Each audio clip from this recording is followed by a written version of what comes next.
नमस्कार, closing call में आपका स्वागत है। आपके साथ मैं हूं अभिषेक सत्यव्रतम और मुंबई स्टूडियो से मेरे साथ मेरे दोस्त सहयोगी मानसी दवे हैं और इसके अलावा शरद दुबे हैं।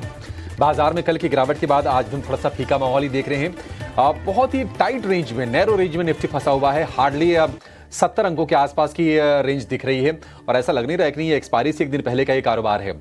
निफ्टी बैंक हालांकि थोड़ी सी हलचल वहां पर हम देख रहे हैं, करीब 300-350 अंकों की रेंज है और थोड़ा डाइवर्जन भी है। निफ्टी नरम है लेकिन निफ्टी बैंक की बात करें तो हल्की सी तेजी उसमें हो रही है और उसकी वजह यह है कि आज निफ्टी बैंक में भी दो शेयर मतलब एक दूसरे के विपरीत चाल दिखा रहे हैं और वो है आईसीसी बैंक और एचडीएफसी बैंक। आईसीसी बैंक हम देख रहे हैं कि थोड़ा सा ऊपर है, एचडीएफसी बैंक थोड़ा सा नरम है। इसके चलते दिशाहीन आज निफ्टी बैंक भी आपको दिखेगा। लेकिन सवाल यह है कि अब तो एक्सपायरी की चर्चा करनी हमने शुरू कर दी है। बाजार का मूड यहां से क्या होगा? 24,700 के सपोर्ट को तो निफ्टी ने बचाया है, लेकिन क्या यहां से आपको तेजी दिखेगी? हम ये आगे समझने की कोशिश करेंगे अपने एक्सपर्ट से। एक्सपायरी कौन से लेवल्स पर होगी इसके बारे में भी पड़ताल करेंगे और आपके लिए ट्रेड के मौके कहां पर बनेंगे। अगले 1.5 घंटे में हम एक एक करके ढेर सारे अपने सेगमेंट्स के जरिए ट्रेड पकड़ने की कोशिश करेंगे। लेकिन पहले ये देख लेते हैं कि शो में हम करने क्या वाले हैं। ऑन द शो आपकी स्क्रीन पर लेकर आएंगे थोड़ी देर में, यानी कि 2:05 पर हम ये समझने की कोशिश करेंगे कि एफएनओ से संकेत कैसे मिल रहे हैं, पुट और कॉल के डेटा हैं वो संकेत क्या दे रहे हैं। क्लोजिंग ट्रेड्स अपने एक्सपर्ट से जानेंगे 2:10 पर। ऑप्शंस के चैंपियन 2:40 पर हम लेकर आएंगे।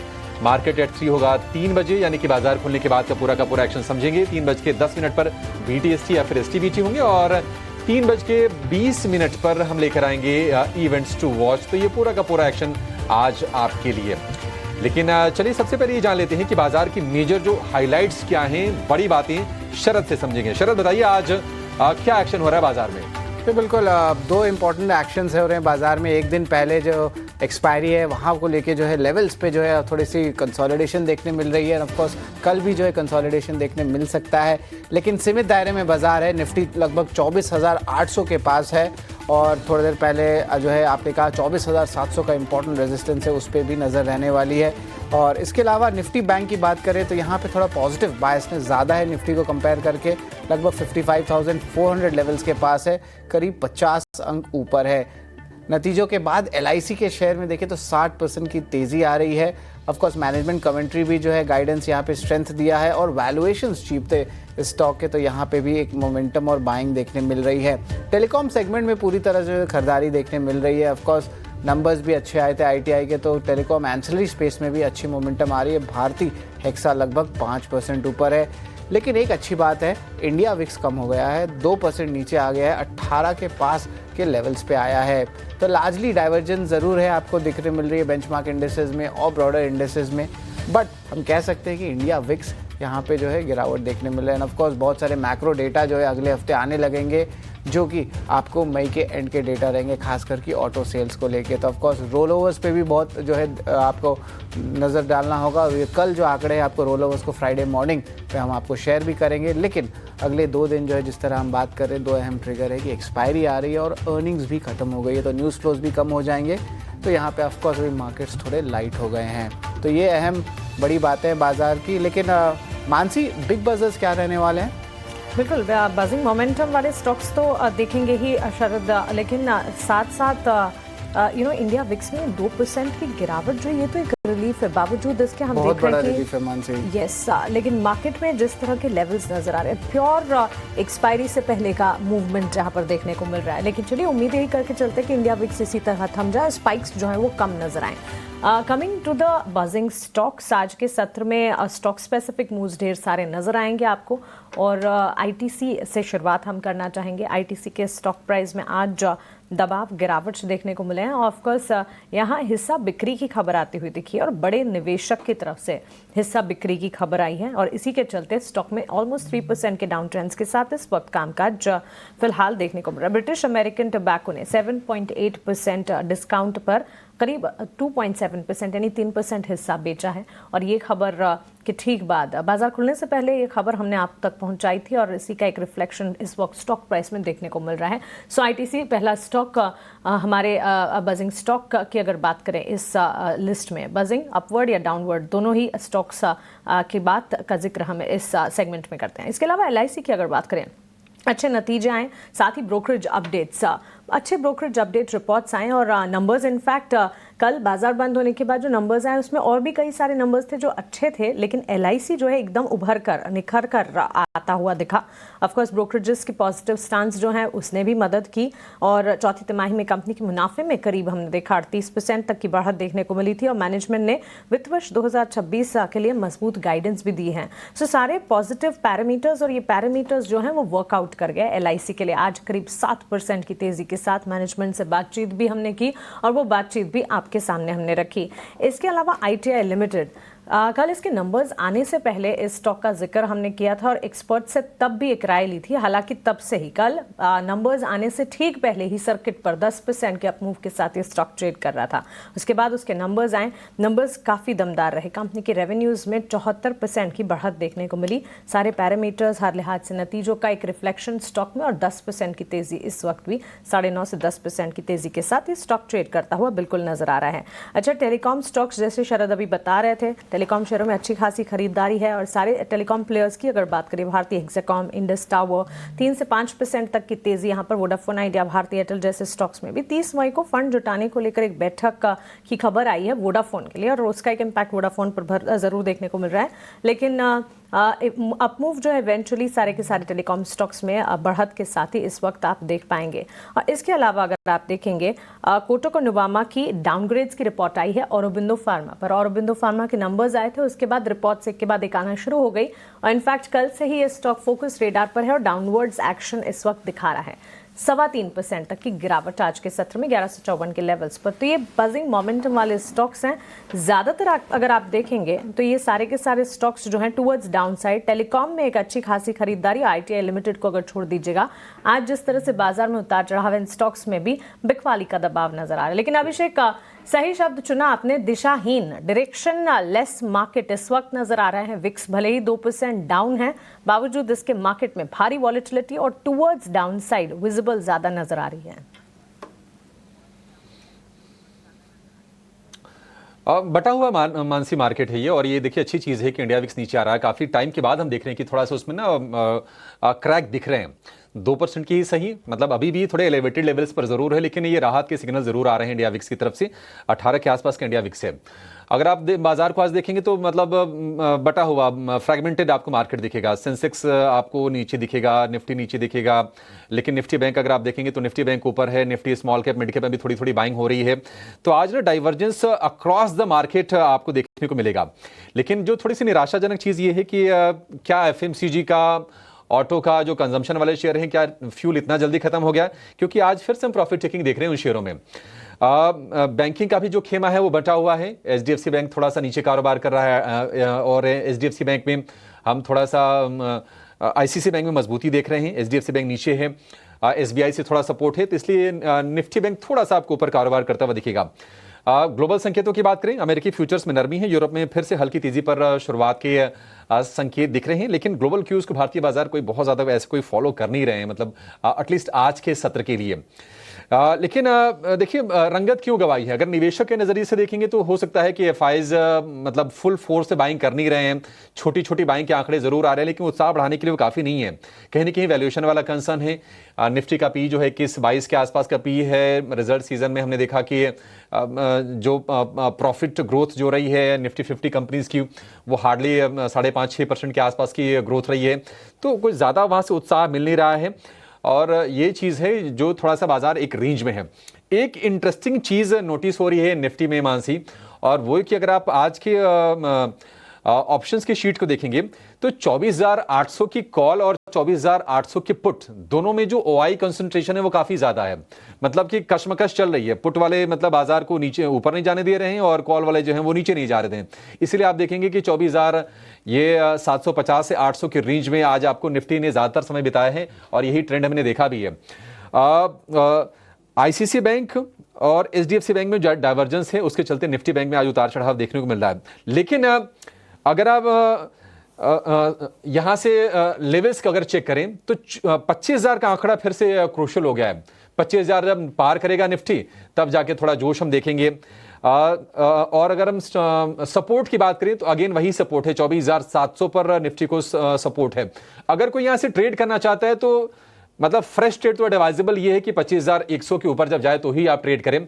अदरवाइज कोई बहुत ही कह सकते हैं कि अगर सयाने अगर ट्रेडर हैं तो 50-100 पॉइंट की ट्रेड यहां से बन सकती है 24,900 950 तक की। लेकिन अब चूंकि रेंज में है, पेशेंस दिखाना पड़ेगा। बाजार बटा हुआ है, ये निफ्टी के ये लेवल्स हैं।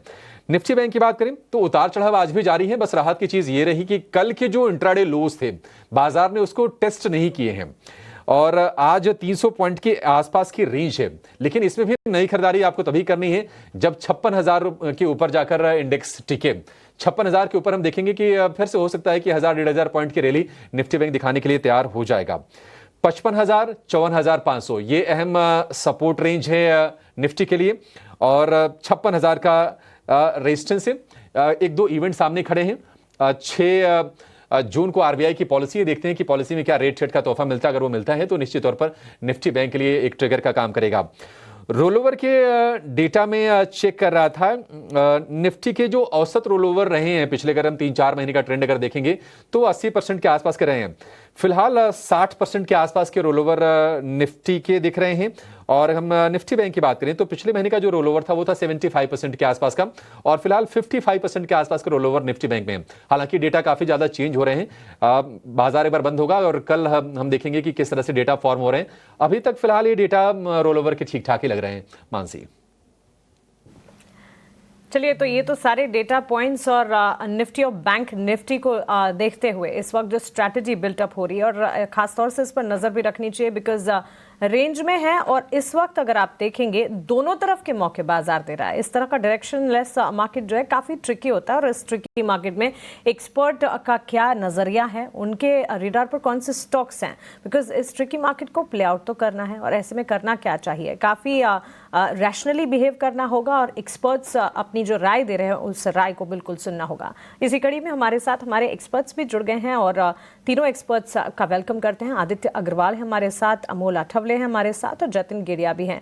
जेंटलमैन, ईटी नाउ स्वदेश पर आप सभी का स्वागत है। शुक्रिया अपना समय देने के लिए, बहुत बहुत शुक्रिया आपका। शुरुआत आदित्य आपसे करना चाहेंगे। गुड आफ्टरनून, बताइए क्लोजिंग ट्रेड्स क्या होंगे आपके? मार्केट के सेंटिमेंट्स तो मंथली एक्सपायरी से ठीक एक दिन पहले हम देख रहे हैं काफी वॉलेटाइल है। Good afternoon Mansi, good afternoon सभी दर्शकों को शो पे बुलाने के लिए शुक्रिया। मार्केट हम देखें तो जैसा कि हमने सही आंकलन कर लिया है स्टार्ट में ही कि मार्केट एक रेंज बाउंड है और फोकस विक्स पे लगातार बनी हुई है। जैसा कि चर्चा भी कर रहे थे आप शो के स्टार्ट पे कि 19 से लेके और एक 16 का एक रेंज बन गया है विक्स में और फर्स्ट एक डाउनटिक हमें विक्स में आज देखने मिला है 16 से लेके 19 के मूव के बाद। तो कहीं ना कहीं मार्केट अगर ये 17 के नीचे आ जाता है विक्स और 16 की तरफ मूव करता है तो एक कंफर्ट आएगा मार्केट में और कहीं ना कहीं निफ्टी में मुझे लग रहा है फिर एक फ्रेश ब्रेकआउट देखने मिलेगा। अगर हम निफ्टी बैंक निफ्टी दोनों की बात कर ले तो मेरे हिसाब से बैंक निफ्टी थोड़ा ज्यादा स्ट्रेंथ दिखा रहा है और यहाँ पे शायद फर्स्ट ब्रेकआउट हमें बैंक निफ्टी में देखने मिल सकता है। एक असेंडिंग ट्रायंगल पैटर्न जैसा फॉर्मेशन हो रहा है बैंक निफ्टी में 56,000 के ऊपर, जैसा कि अभिषेक भी कह रहे थे, एक क्लीन ब्रेकआउट आता है बैंक निफ्टी में, फ्रेश लॉन्ग वहां पे ले सकते हैं। उस नजरिए को देखते हुए दो बाय रिकमेंडेशन के साथ जाना चाहूंगा। पहला बैंकिंग क्षेत्र से ही स्टॉक है कैनरा बैंक। हम देख रहे हैं लगातार एक अपमूव देखने मिल रहा है हमें बैंक में, हायर हाइज हायर लोज बना रहा है स्टॉक और आज के ट्रेडिंग सेशन पे एक अच्छा अपमूव भी दिखा रहा है स्टॉक। तो करंट लेवल्स पे खरीदारी की सलाह रहेगी कैनरा बैंक में। 120 रुपए का यहाँ पे लक्ष्य लगा है, 105 रुपए का स्टॉप लॉस लगा है। और सेकंड स्टॉक में रेडार पे आईजीएल का है। अगेन स्टॉक एक अच्छी गिरावट के बाद कंसोलिडेशन किया है और आज एक ब्रेकआउट देखने मिल रहा है हमें इसमें से कंसोलिडेशन फेज में से। तो करंट लेवल्स पे आईजीएल में खरीदारी की सलाह रहेगी। 230 का यहाँ पे टारगेट लगाना है और 205 का यहाँ पे स्टॉप लॉस लगाना है। कहीं ना कहीं अगर मैं देखूं तो ब्रॉडर मार्केट्स में स्ट्रेंथ ज्यादा दिख रहा है Mansi, mid cap small cap, और मेरा मानना है कि शायद वो कंटिन्यू हो आने वाले दिनों में। तो स्टॉक्स भी उसी सेक्टर्स में से थोड़े स्पेसिफिक कभी चलेंगे और ट्रेडिंग अपॉर्चुनिटीज वहां पे ज्यादा बनकर आते हैं। नजरिया आदित्य अग्रवाल की राय आपकी स्क्रीन पर आप देख रहे हैं। इंद्रप्रस्थ गैस लिमिटेड पर खरीदारी के मौके ढूंढने चाहिए। 3% के गेन्स हैं। 230 के लेवल्स यहां पर टारगेट्स आने वाले दिनों में नजर आ सकते हैं। 212 212 के लेवल्स पर फिलहाल ये स्टॉक ट्रेड करता हुआ तेजी की चाल है। आईजीएल और इसके अलावा कैनरा बैंक पर भी खरीदारी के मौके। आदित्य की राय, टारगेट स्टॉप लॉसेस आपके स्क्रीन पर लगातार हम फ्लैश करेंगे। Amol, good afternoon to you as well. आप बताइए आपकी तरफ से क्लोजिंग ट्रेड्स क्या होंगे आज के लिए? ब्रॉडर सेटअप देख रहा हूँ तो अभी भी पॉजिटिव साइड पे इंटैक्ट है। उसमें से आई थिंक बैंकिंग स्टॉक्स के ऊपर ज्यादा फोकस रहेगा, तो एक आईसीआईसीआई बैंक के साथ जाना चाहूंगा मैं पोजिशनल पॉइंट ऑफ व्यू से। 1455 के आसपास चल रहे हैं, पोजिशनली टारगेट निकल के आ रहे हैं 1525 के, और स्टॉप लॉस रहेगा उसका 1425 का। काफी कंसोलिडेट हुआ है और कंसोलिडेशन भी काफी डीप है, बट इंटरेस्टिंग चीज ये है कि अभी भी स्टॉक ने अपने higher high higher lows formation maintain रखा है। 20 डे सिंपल मूविंग एवरेज के ऊपर अभी भी ट्रेड हो रहा है। ओवरऑल सेटअप अच्छा है, मुझे लगता है कि अगर 1425 के ऊपर अगर ये सक्सेसफुली ट्रेड होता है तो मुझे लगता है एक फ्रेश अप ट्रेंड रैली उसमें देखने को मिल सकती है। दूसरा मैं एसबीआई कार्ड के साथ जाना चाहूंगा, ये भी पोजिशनल पॉइंट ऑफ व्यू से देख रहा हूँ। 912 के आसपास है, पोजिशनली टारगेट निकल के आ रहे हैं 950 के, और स्टॉप लॉस रहेगा उसका 892 का। आज जरूर ऊपरी लेवल पे थोड़ा सा दबाव देखने को मिला था, बट थोड़ा सा अगर हम डेली और वीकली चार्ट फॉर्मेशंस देखते हैं तो मुझे लगता है अभी भी स्टॉक ने अपना अप ट्रेंड जो है वो कहीं ना कहीं मेंटेन रखा है। जब तक आई थिंक 892 के ऊपर है, I think positional point of view से बाइंग साइड का ये व्यू बना रहेगा। कन्विक्शन तो है मार्केट में। स्टॉक स्पेसिफिक रणनीति अभी हमारे एक्सपर्ट्स की तरफ से खरीदारी की ही इस वक्त मिल रही है। 4 कॉल्स आदित्य और अमोल की तरफ से मिल गए हैं। जतिन से भी जानते हैं कि उनके रेडार पर क्या स्टॉक्स है। गुड आफ्टरनून जतिन, क्या आप भी खरीदारी करवा रहे हैं इस वॉलेटाइल मार्केट्स में? यस, हमें लगता है कि मार्केट में अभी जो इंडेक्स के बाहर के जो स्टॉक्स है उसमें मूवमेंट है, तो हम ऐसे ये नजरिए के साथ हम मार्केट्स को अप्रोच कर रहे हैं। इंडेक्स में वॉलेटिलिटी है, उसके कारण इंडेक्स के जो स्टॉक्स है उसमें उतार चढ़ाव बहुत ज्यादा है, तो हम क्लीन ब्रेकआउट्स जहाँ भी हमें दिख रहे हैं वहां पे सजेशन दे रहे हैं। पहला जो रिकमेंडेशन रहेगा वो कैपिटल मार्केट स्पेस में से सीडीएसएल में रहेगा। एक बहुत ही अच्छा ब्रेकआउट हमें देखने को मिल रहा है आज के ट्रेडिंग सेशन में। 5 दिनों का कंसोलिडेशन ऊपर की तरफ ब्रेकआउट देखने मिल रहा है। हमें लगता है कि आने वाले दिनों में ये रैली कंटिन्यू रह सकती है। इसके लिए सीडीएसएल लॉन्ग करने की सलाह रहेगी। 1470 का स्टॉप लॉस रहेगा और ऊपर में 1575 के टारगेट्स रहेंगे।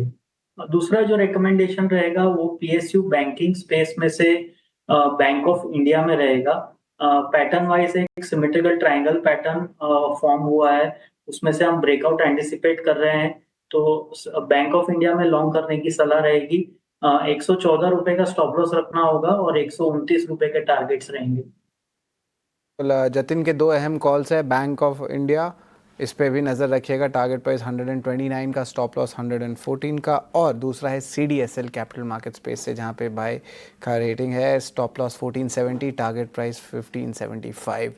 आदित्य गुड आफ्टरनून, शरद बोल रहा हूँ। यहाँ पे जो है हमें आपके टेलीकॉम स्टॉक्स में एक अच्छी तेज़ी देखने मिल रही है। डायरेक्टर साहब एक बार सारे टेलीकॉम स्टॉक्स को एक बार स्क्रीन पे लाएं जहाँ पे अच्छी मोमेंटम देखने मिल रही है। ऑफकोर्स भारतीय एक्साकॉम लीड कर रहा है इस पैक को, आईटीआई का भी जो है रिजल्ट्स का इम्पैक्ट है, लगातार 2 दिन में 18% का ग्रोथ आया है। लेकिन मेरा सवाल है भारतीय एयरटेल पे।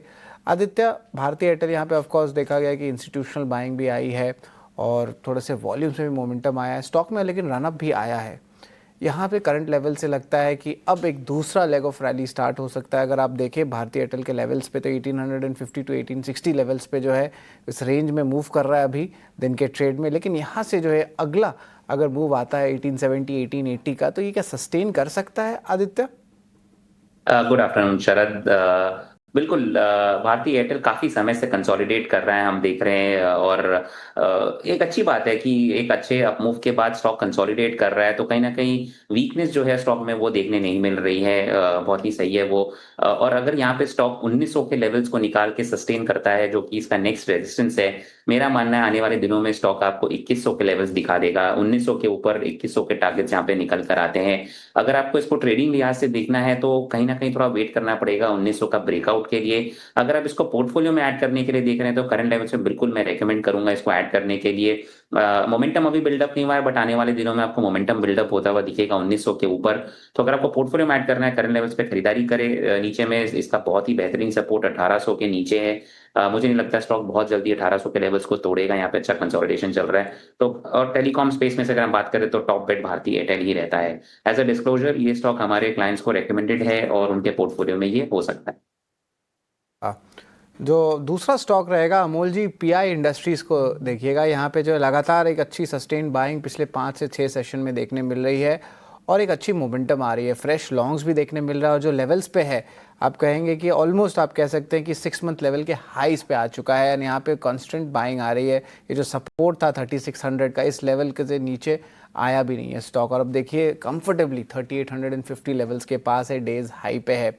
एग्रोकेमिकल को लेके ऑफ कोर्स जो प्री मानसून जो अराइवल था उस पर तो बुलिश नज़रिया था ही, लेकिन जो डोमेस्टिक एग्रोकेमिकल कंपनीज़ हैं उसमें एक अच्छे मोमेंटम आ सकती है फर्स्ट क्वार्टर में, और ये सब कंपनीज अपने गाइडेंस में भी दिए।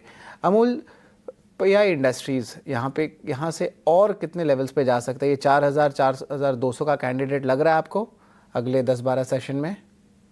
जी बिल्कुल, एक रेंज ब्रेकआउट फॉर्मेशन ओपन हुआ है डेली चार्ट्स पे, काफी कंसोलिडेट किया था 3800 के आसपास। 2-3 बार स्टॉक ने ऊपरी लेवल पे दबाव देखने को मिला था और वो लेवल थी 3800 के आसपास। ऑन द फ्लिप साइड अगर हम देखते हैं तो 3600 पे स्टॉक ने कंसिस्टेंटली सपोर्ट लिया था। अभी जाके ये स्टॉक कहीं ना कहीं ये रेंज को क्रॉस कर रहा है, शायद एक आध दिन का कंफर्मेशन और चाहिए होगा। अगर मार्केट जिस तरीके से बिहेव कर रहा है तो एक आध दिन का एक रेंज बाउंड एक्टिविटी देखने को मिला है, बट मुझे लगता है कि अगर कोई ट्रेंड फॉलोइंग ट्रेडर है तो उसके लिए 3750 एक इंपॉर्टेंट लेवल रहेगा। जब तक उसके ऊपर रहता है, ये जो सेटअप बना हुआ है वो कहीं ना कहीं कंटिन्यू होता हुआ दिख रहा है। On the higher side immediate resistance जो आएगा, जो around 200 day simple moving average के आसपास आता है, वो अराउंड 3950 के आसपास आता है। उसके ऊपर आई थिंक बुलिश मोमेंटम और बढ़ने के चांसेस चार्ट्स पे दिख के आ रहे हैं।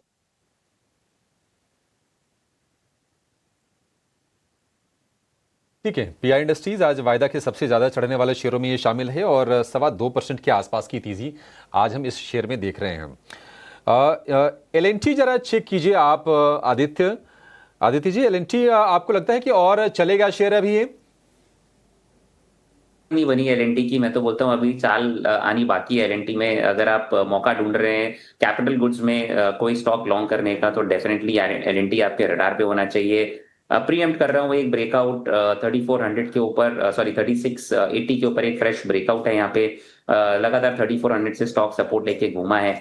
ऊपर के लेवल से मुझे लग रहा है 3900 का टारगेट लगाना चाहिए यहाँ पे। 3900 के टारगेट्स के लिए खरीदारी करे। नीचे एक छोटा स्टॉप लॉस 3500 का लगा है और फ्रेश लॉन्ग एंट्री लेनी चाहिए एलएनटी में। इनफैक्ट मुझे लग रहा है कैपिटल गुड्स का जो पूरा सेक्टर है आने वाले दिनों में वहां से एक आउट परफॉर्मेंस देखने मिल सकती है हमें।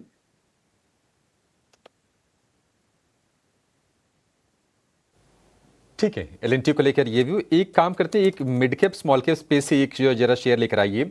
महानगर टेलीफोन निगम लिमिटेड यानी कि एमटीएनएल फिर से घूम फिर के 50 रुपए के आसपास के भाव आ गए हैं। हालांकि आपको याद होगा कि बड़े वाइल्ड मूव्स थे इसमें, 100 रुपए के आसपास ये शेयर गया था। लेकिन कल बीएसएनएल के ना रिजल्ट आए और रिजल्ट में आया ये कि लगातार दूसरी तिमाही लगातार प्रॉफिट पोस्ट किया है बीएसएनएल ने। एमटीएनएल क्या कोई बड़ा मूव जतिन भाई यहां से हम देख सकते हैं क्या एमटीएनएल में, या फिर रेंज का शेयर है, छोड़ दें, अवॉइड करें इसको?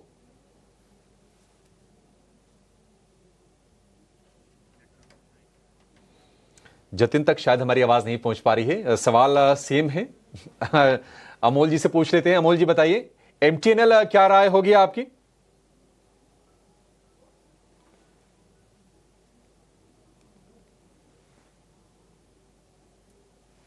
अमोल आपको आवाज आ रही है? अमोल तक भी शायद आवाज नहीं जा रही है। एक बार फिर से जरा चेक करेंगे हमारी अपनी टेक्निकल टीम से। आदित्य आप ही बताइए, घूम फिर के आप ही के पास आना पड़ा, बताइए एमटीएनएल करना क्या है? मैं कोशिश कर रहा था अभिषेक जी, शायद ये सवाल मेरे तक ना आए क्योंकि ये स्टॉक पे व्यू ना ही देना बेटर रहेगा। ऑनेस्टली मैं बताऊं, वॉल्यूम पे स्टॉक तो चल रहा है, इसमें कोई शक नहीं है। आने वाले दिनों में शायद ये स्टॉक हमको 52 से लेके 54 के लेवल्स भी टेस्ट करा दे। लेकिन आपको अगर मौका मिलता है इसे एग्जिट करने का, फंसे हुए थे तो इसमें से एग्जिट करने के लिए देखिए। फ्रेश लॉन्ग एडिशन के लिए बिल्कुल भी रेकमेंड नहीं करूंगा। हम अभी थोड़ी देर पहले भारतीय एयरटेल की चर्चा कर रहे थे, वैसे स्टॉक्स में इन्वेस्ट करिए जिसमें हमको दिख रहा है कि कुछ फंडामेंटली कुछ हो रहा है, डेवलपमेंट हो रहा है, धंधा करती है कंपनी और आपको आगे आउटलुक दिख रहा है, कुछ फ्यूचर आउटलुक है। इसमें तो कुछ है ही नहीं, तो फिर बात करने का कुछ बनता ही नहीं है। अगर मौका मिलता है आपको 52 54 के लेवल्स पे अगर स्टॉक आ जाता है तो एग्जिट करने का मौका देखिए इसमें से।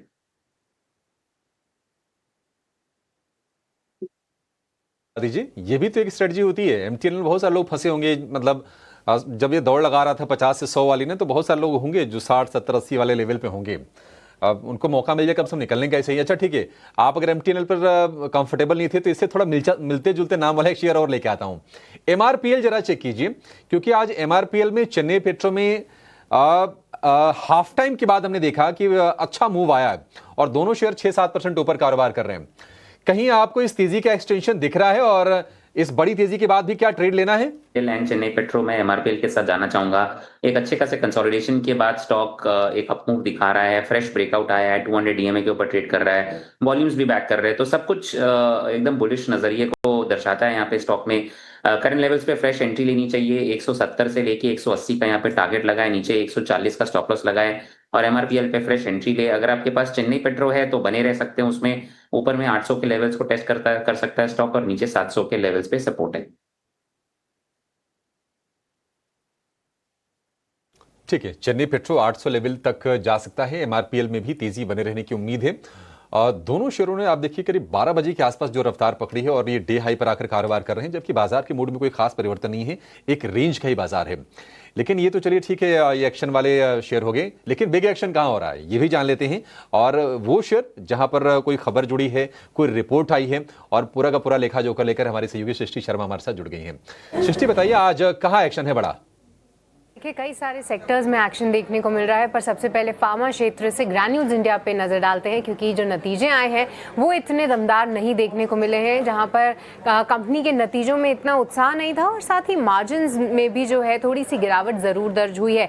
21.7% से मार्जिन घटकर अब 21.1% पे आते हुए दिखे हैं, तो साल दर साल यहाँ पे कंप्रेशन जरूर है, पर कंपनी का ये कहना जरूर है कि जो अभी तक सपोर्ट मिल रहा है 21% से ऊपर के जो कंपनी मार्जिन दर्ज कर रही है, उसकी वजह है कि जो हाई मार्जिन फॉर्मुलेशन प्रोडक्ट्स हैं उस पर अब उनका फोकस जो है थोड़ा सा ज़्यादा आते हुए दिखा है। तो कहीं ना कहीं ठीक ठाक नतीजे बोलेंगे, देखिए बहुत कुछ अच्छा नहीं देखने को मिला है, पर इतना निराश भी नहीं किया है और स्टॉक में हल्की गिरावट आप जरूर देख रहे हैं नतीजों के बाद। इसके अलावा सीडीएसएल पे नजर डालेंगे, हालांकि खबर के दम पे तो नहीं, पर आप देखिए एफएनओ का टॉप गेनर साबित हो रहा है सीडीएसएल। और इस पूरे महीने की बात करें, हालांकि मार्केट की गिरावट के साथ ये स्टॉक नीचे जरूर आया था, पर उसके बाद भी एक तरफा चाल जो है सीडीएसएल का शेयर दिखाता हुआ आज 4% की तेजी के साथ आपको ट्रेड करता हुआ दिखेगा। नतीजों के दम पे इन्फो एज पर भी आप नजर रखिए, क्योंकि नतीजे इतने अच्छे नहीं थे और उसके बाद जो है कुछ एक ब्रोकरेजेस के डाउनग्रेड्स भी आए हैं, जहां पर जेम फाइनेंशियल्स ने रेटिंग डाउनग्रेड की है,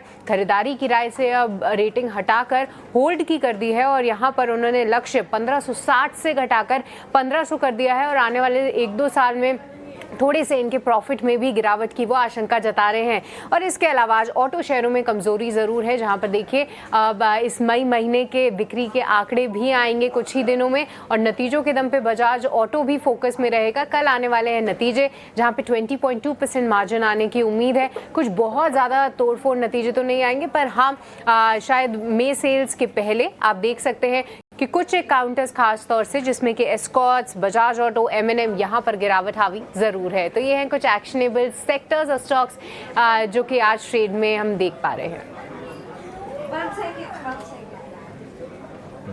शुक्रिया सृष्टि। और ये तमाम शेयर आज खबरों के दम पर एक्शन दिखा रहे हैं। सृष्टि ने शुरुआत की थी ग्रेन्यूल्स से, एक फार्मा शेयर से। एक और फार्मा शेयर है जो एमएससी है, जीएसके फार्मा, उसमें हम लगातार दूसरे सत्र में तगड़ा मूव देख रहे हैं और ये शेयर फिलहाल 6% ऊपर जीएसके फार्मा का ट्रेड कर रहा है। आपको करना क्या है, अगर आपके पास है तो क्या करना है, इन सारे सवालों के जवाब लेंगे एक छोटे से ब्रेक के बाद। हमारे एक्सपर्ट्स हमारे साथ बने हुए हैं।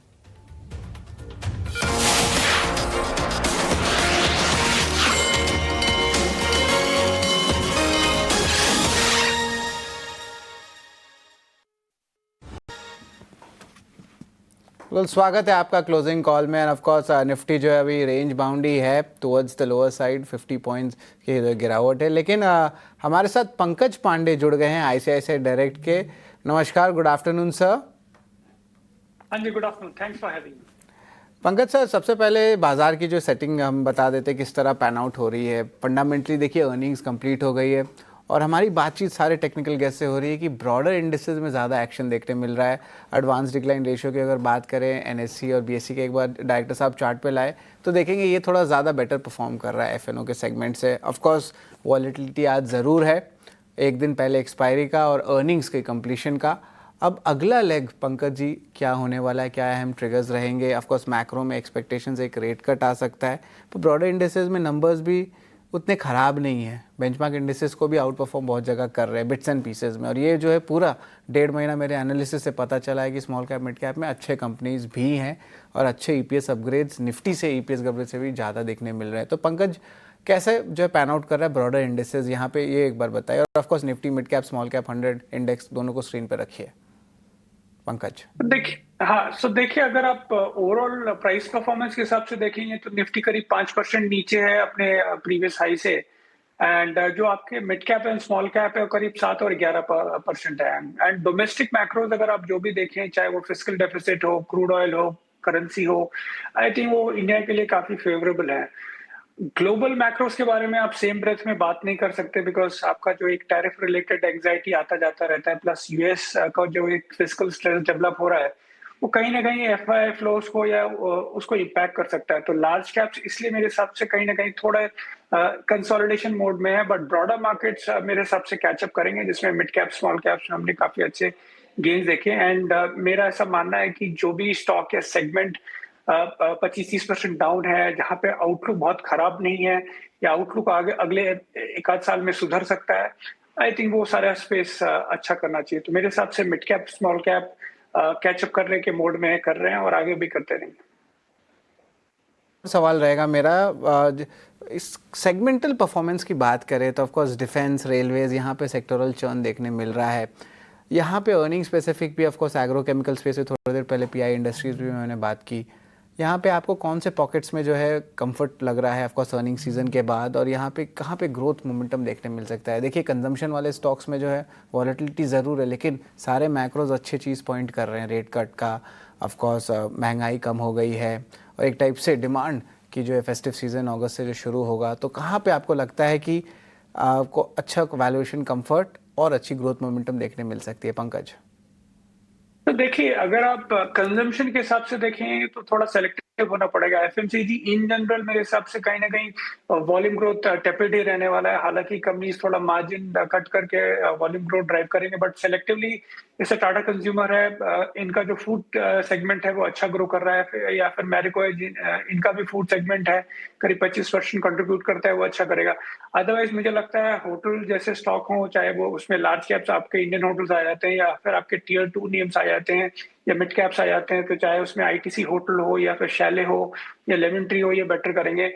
सेम चीज आई थिंक ऑटो में भी होगी कि ऑटो में भी again one needs to be selective, because जिनके पास में एसयूवी पोर्टफोलियो है, चाहे वो एमएनएम हो, अच्छा करेगा। या फिर टू व्हीलर में जो एक प्रीमियमाइजेशन का ट्रेंड है, तो मेरे हिसाब से एक आयशर वहां पे एक बेहतर चॉइस निकल के आता है। या फिर आप एंसेलरी में देखेंगे तो उनो विंडा के पास में चाहे वो एलॉय व्हील्स हो या फिर आपके अदर जो ऑटो के प्रोडक्ट्स हो, आई थिंक इस कंपनी का ग्रोथ रिलेटिवली इंडस्ट्री से काफी बेहतर रहा है, तो आई थिंक वो अच्छा कर सकता है। देन आई थिंक अगेन थोड़ा आपके रियल एस्टेट में भी मेरे हिसाब से, क्योंकि रेट कट के एक्सपेक्टेशंस हैं, तो मैं मानना चाहूंगा कि इधर पे एक यहाँ पे भी आपको एक रिवाइवल मिलेगा। तो बड़े नाम में तो डीएलएफ हमें अच्छा लगता है, बट छोटे नाम में एक अरविंद स्मार्ट स्पेसेस है या फिर आपका आदित्य बिरला रियल एस्टेट है, वो भी अच्छा लगता है। और एक और कंपनी है जो मैक्स स्टेट्स है, वो भी हमें अच्छा लगता है। तो आई थिंक कंजम्पशन में आपको सेलेक्टिव होना पड़ेगा। ब्रॉड बेस्ड कंजम्पशन अभी उठता हुआ नजर नहीं आ रहा है। सो कंजम्पशन थीम पर एक फंडामेंटल टेक, और ये फंडामेंटल टेक बेहद ज़रूरी है, बिकॉज सेगमेंट वाइज कौन से पॉकेट्स हैं और उन पॉकेट्स में भी कौन सी स्क्रिप्ट्स हैं जिस पर आपकी नज़र होनी चाहिए, और वो भी फंडामेंटल बेसिस पर, ये काफ़ी इंपॉर्टेंट हो जाता है। इस वक्त अगर आप देखेंगे मेजर कंट्रीब्यूटर्स में बैंक्स एंड फाइनेंशियल्स, कुछ टेलीकॉम प्लेयर्स और आईटी से जुड़े स्टॉक्स शामिल हैं। आईसीआईसीआई बैंक, बजाज फाइनेंस में अच्छी तेज़ी है। भारतीय एयरटेल, इन्फोसिस, एलएनटी जैसे स्टॉक्स है जहां पर अच्छा एक्शन इस वक्त देखने को मिला है, और कमजोरी जो है ये ITC, Mahindra and Mahindra, Reliance, HDFC bank, sun pharma जैसे काउंटर्स पर इस वक्त नजर आ रही है। सेक्टर स्पेसिफिक बटा हुआ कामकाज आज के सत्र में PSU bank, financial services, energy, IT, ये कुछ तमाम सेक्टर्स जहां पर एक्शन है, लेकिन real estate, auto, metal, pharma और एफएमसीजी बैक सीट पर बिकवाली झेल रहे हैं। एलआईसी के स्टॉक को पुल अप करते हैं। आज LIC के स्टॉक में ज़बरदस्त एक्शन देखने को मिला। चर्चा का विषय सुबह से ही बना है। एक तो नतीजे आए, नतीजे अच्छे थे, उसके बाद ब्रोकरेजेस के पॉजिटिव रिपोर्ट्स आए और वो ब्रोकरेज पॉजिटिव रिपोर्ट्स के दम पर ये स्टॉक में करीब 7-7.5% के गेंस नजर आए हैं। मुनाफा 38% चौथी तिमाही में बढ़ा। मैनेजमेंट की तरफ से वित्त वर्ष 2026 के लिए जो गाइडेंस है, ये गाइडेंस भी काफ़ी अट्रैक्टिव नज़र आ रही है। एक बार LIC के नंबर्स को डीप डाइव कर समझते हैं कि आज की तेज़ी के पीछे की ये वजह तो हैं, लेकिन उन वजह में और ज़्यादा कौन सी बारीकियां थी जिसके चलते इतना अच्छा एक्शन देखने को मिला है। और ये सारा का सारा डिटेलिंग लेकर हमारे सहयोगी वरुण दुबे हमारे साथ जुड़ गए हैं। LIC stock of the day, Varun. देखिए, ब्रोकरेजेस तो पूरे तरह से कन्विंस है कि आगे आपको शायद और तेज़ी देखने मिल सकती है, क्योंकि ब्रोकरेजेस का ये कहना है कि इस एनवायरनमेंट में भी अगर आप देखेंगे तो कंपनी ने कहीं ना कहीं डिलीवर किया है। आप देखिए, कंपनी के मुनाफे में 38% के आसपास का जंप देखने मिला है। 19,000 करोड़ रुपए के ऊपर ये जा चुका है। वहीं आप न्यू बिजनेस प्रीमियम देखेंगे, APE देखेंगे, VNB मार्जिन देखेंगे, VNB देखेंगे, तो वहाँ पे ग्रोथ जो है कंपनी की अच्छी रही है, अनुमान से बेहतर रही है। आप देखिए, इस कंपनी का IPO प्राइस आपको याद होगा, वहाँ से अगर आप देखेंगे तो अच्छी खासी रिकवरी, लेकिन एक लंबे समय तक उसके आसपास ही स्टॉक ट्रेड करा था और आज अगर आप देखेंगे तो स्टॉक में अच्छी खासी तेज़ी देखने मिली है। अब ब्रोकरेज हाउस में आप देखिए, मैक्वेरी की रिपोर्ट है, या आउट परफॉर्मर की रेटिंग दे रहे हैं और 1215 रुपये के प्राइस टारगेट दे रहे हैं, यानी कि पिछली क्लोजिंग से अगर आप देखेंगे तो करीब 40% के आसपास का अपसाइड जो है इनको दिखाई दे रहा है। ये कह रहे हैं कि जो कॉस्ट रेशियो है उसमें गिरावट आई है, उससे मार्जिन्स को जो है आगे चल के सपोर्ट मिलेगा और वैल्यूएशन जो है इस कंपनी के काफ़ी अच्छे हैं।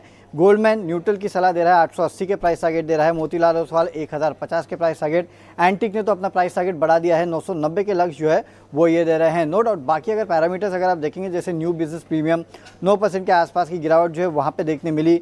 VNB अगर आप देखेंगे तो करीब 14% के आसपास की गिरावट है, लेकिन मार्जिन जो है वो आगे चल के सुधर सकते हैं, ये मैनेजमेंट का खुद का कहना है। उनका कहना है कि आगे चल के VNB मार्जिन जो है 20% के आसपास रहेंगे और काफ़ी सारे प्रोडक्ट्स जो है उसको ये आगे चल के लॉन्च करने वाले हैं। ये अनुमान लगा रहे हैं कि नॉन पार प्रोडक्ट्स जो है आगे चल के उसका जो कंट्रीब्यूशन है 30% से ज़्यादा रह सकता है। हेल्थ इंश्योरेंस पे भी इन्होंने कहा है कि उम्मीद करते हैं कि जल्द से जल्द स्टेक खरीदेंगे। ये सब बातें इन्होंने ET Now पे कही है। और देखिए, इसके बाद आपको देखने मिल रहा है कि स्टॉक में अच्छी खासी तेज़ी है। तो मुनाफा बढ़ा, इंटरनल्स थोड़े ठीक है, लेकिन आगे की राह जो है वो कंपनी की काफ़ी अच्छी रहने वाली है। और इस एनवायरनमेंट में कंपनी ने जो प्रदर्शन किया है वो ब्रोकरेज हाउस को अच्छा लगा है। इसके लिए आप देख रहे हैं कि सुस्त पड़ा रहने वाला LIC के स्टॉक में आज जान देखने मिल रही है। ये अच्छा था वरुण, शुक्रिया। सुस्त पड़ा रहने वाला LIC आज चल पड़ा है। 7-7.5% के गेंस, मैनेजमेंट की पॉजिटिव कमेंट्री, अच्छे नतीजे, इसी के चलते स्टॉक में मूवमेंट और ब्रोकरेजेस की रिपोर्ट्स भी। जतिन, एक राय आपसे जानना चाहेंगे। चार्ट्स की अगर बात करें तो पिछले 6 महीने में हमने कोई खास रिस्पॉन्स स्टॉक में नहीं देखा, लेकिन ये न्यूज़ फ्लो है और न्यूज़ फ्लो के बाद एक एक जो पॉजिटिव खबरों का सिलसिला चला है, इसके चलते स्टॉक में मूवमेंट है। LIC एट 934, आपकी राय क्या होगी? मुझे लगता है कि आज का जो प्राइस एक्शन है वो एक डिसाइसिव प्राइस एक्शन है। लॉन्ग टर्म मूविंग एवरेज यानी 200 डे मूविंग एवरेज के ऊपर जाके कल क्लोजिंग दिया था और आज हमें फॉलो थ्रू बाइंग इंटरेस्ट या तो फॉलो थ्रू बाइंग देखने को मिल रहा है। ऑन दी अपसाइड हमें लगता है कि ये जो रैली है वो तकरीबन 990 से लेके 1000 रुपए तक भी अपसाइड हमें देखने को मिल सकता है, क्योंकि आज तकरीबन 8% का एक अपमूव देखने मिला है।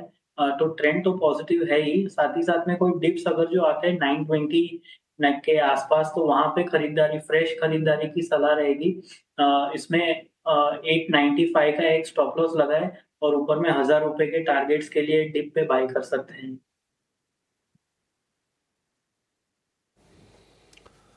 ठीक है, 1000 रुपये की टारगेट बढ़िया है। LIC यानी कि जो IPO वाला प्राइस है उसको भी पार करके आगे बढ़ेगा।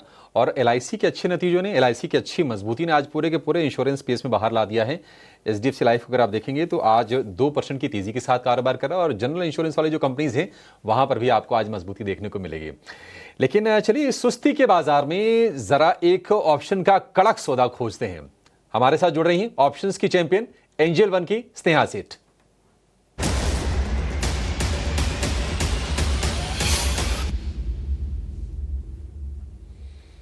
स्नेहा जी, बहुत शुक्रिया आपका समय देने के लिए। बताइए, आपने कौन सा शेयर चुना है और कौन सा ऑप्शन ट्रेड करना अभी?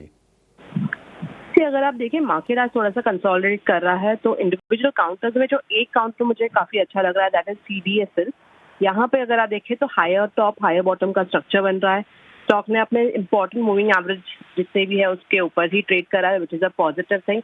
एक ब्रेकआउट मिला है आज 1485 के आसपास, एक रेजिस्टेंस था जो कि काउंटर ने सरपास किया है। तो मेरा मानना है यहाँ पर हम एट दी मनी की जो 1520 की जो कॉल है वो 55-60 रुपीज के रेंज में इसे बाय कर सकते हैं। स्टॉप लॉस 48 का लगाना है, टारगेट 78 का रहेगा। एज पर इस target and stop loss mention, maximum risk involve है 3500 का और प्रॉफिट पोटेंशियल रहेगा अराउंड 7000 का।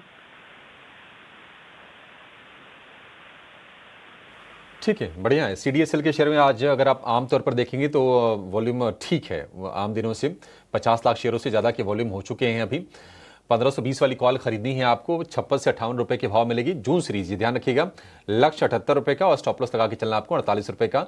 अधिकतम मुनाफा 7000, अधिकतम नुकसान जो होगा 3500 रुपए का ये ट्रेड है। 3.5% की शानदार तेजी आज हम शेयर में देख रहे हैं। तो आज ये देखिए कि जो अच्छे स्टॉक्स हैं ना, उनमें रणनीति, चाहे आपको कैश मिल जाए, फ्यूचर ऑप्शन मिल जाए, बढ़िया है, घूम फिर के वो स्टॉक आएंगे आपके रडार पर। स्नेहा जी, बहुत शुक्रिया आपका समय देने के लिए और ये बेहतरीन स्ट्रेटजी हमारे दर्शकों को सुझाने के लिए। पंकज सर नमस्कार, अभिषेक बोल रहा हूं। SBI के बारे में आपका क्या व्यू है? बहुत टाइम हो गया, 800 के 15-20 रुपए ऊपर, 15-20 रुपए नीचे ये शेयर फंसा हुआ है। चलेगा कब सर ये, और चल क्यों नहीं रहा ये? तो देखिए अभिषेक जी, बैंक में अगर आप देखें तो एक ट्रिगर आगे जाके ये निकल के आने वाला है कि आपके रेट कट होंगे। रेट कट अगेन 50 बिप्स भी हो सकते हैं, बिकॉज इन्फ्लेशन का एक कंफर्ट है। एंड अगर 50 बिप्स का इन्फ्लेशन कंफर्ट होगा तो कहीं ना कहीं फर्स्ट हाफ में आपको जो मार्जिन का प्रेशर है वो बैंक्स में दिखने वाला है। और अगर 25 बिप्स हुआ तो थोड़ा कम दिखेगा, अगर 50 बिप्स हुआ तो थोड़ा ज्यादा दिखेगा। दूसरी चीज ये है कि SBI स्पेसिफिकली के लिए ये इशू था कि बाकी जो प्राइवेट सेक्टर बैंक थे उन्होंने सेविंग्स रेट 3% से कट करके 2.75 कर दिया। SBI का जो सेविंग रेट था ऑलरेडी 2.75 था। तो कहीं ना कहीं फर्स्ट हाफ में मुझे लगता है कि नियर टर्म ट्रिगर्स थोड़े मिसिंग है। जैसे जैसे डिपॉजिट रीप्राइसिंग होगा तो मैं एक्सपेक्ट करूंगा कि सेकेंड हाफ में आपके जो बैंक्स हैं इन जनरल वहां पे मूवमेंट बेटर होगा। SBI इन जनरल पे हमारा टारगेट प्राइस करीब 940 का है।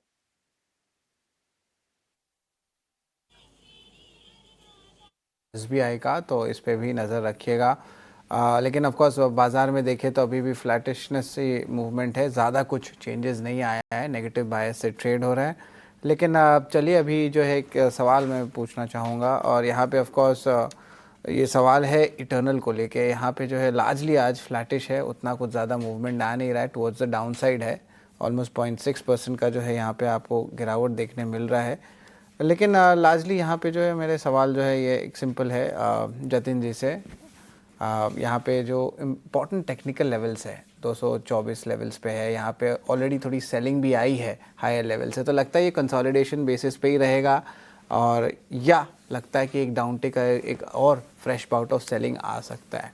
जतिन बताएं ज़रा।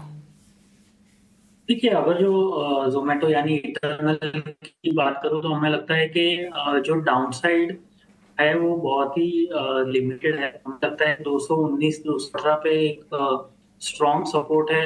यहाँ पे अगर जो मैं प्रीवियस मूव का 50% रिट्रेसमेंट लेवल देखूँ तो अराउंड 239 से 238 की रेंज में आ रहा है। सॉरी, 219 से 218 की रेंज में आ रहा है। तो कहीं ना कहीं ठीक है, यस सर। सर ये इंपॉर्टेंट लेवल्स तो ज़रूर आ रहे हैं इंटरनल के, लेकिन Pankaj new age tech stocks पे आपकी क्या राय रहेगी? PB फिनटेक का एक बार चार्ट डायरेक्टर साहब फायर करिए। यहाँ पे जो है बहुत दिनों देख रहे हैं कि एक अच्छी जो है सपोर्ट लेवल्स आ रही है और एक बाइंग देखने मिल रही है PB फिनटेक को लेके। ऑफ कोर्स आज जो है आप कह सकते हैं कि थोड़ी सी मोमेंटम आ रही है, लेकिन Pankaj new age tech stocks में जो है PB फिनटेक की बात करें तो आज तो सेलिंग आ रही है, डेज लो पे है, लेकिन एक अच्छी बाइंग आ रही थी। अगर आप देखें ये चार्ट के पैटर्न्स को लेके और फंडामेंटली भी देखें तो कंपनी जो है ऑफ कोर्स आप कह सकते हैं कि टुवर्ड्स एबिटा पॉजिटिव मूव जो कह रहे थे उस पे देखने मिल रही है। तो यहाँ पे PB फिनटेक के लिए आपकी क्या राय रहेगी? न्यू एज टेक स्टॉक्स में सिर्फ PB फिनटेक ही नहीं, आपको न्यू एज टेक स्टॉक्स में जोमेटो के अलावा और कौन सा प्ले जो है अच्छा लग रहा है, ज़रा बताएं। जनरली न्यू एज स्टॉक में थोड़ा मैं ट्रेडिशनल माइंडसेट से देखता हूँ तो मुझे कोई बहुत कंपनीज पसंद नहीं आते हैं। तो ये स्पेस में हम ज्यादा कवरेज नहीं करते, बट मुझे एक ईएमएस एज अ स्पेस पसंद आता है, जिसमें डिक्सन हो गया या सिरमा हो गया। आई थिंक ये दोनों कंपनी हमें रिलेटिवली काफी अच्छी लगती हैं। सेंस लगता है कि इन कंपनीज में आपको एक 35 to 40% का काफी हाई ग्रोथ का रेंज मिलेगा, एंड ये काफी ठीक ठाक अगले 4-5 साल तक मेंटेन रह सकता है।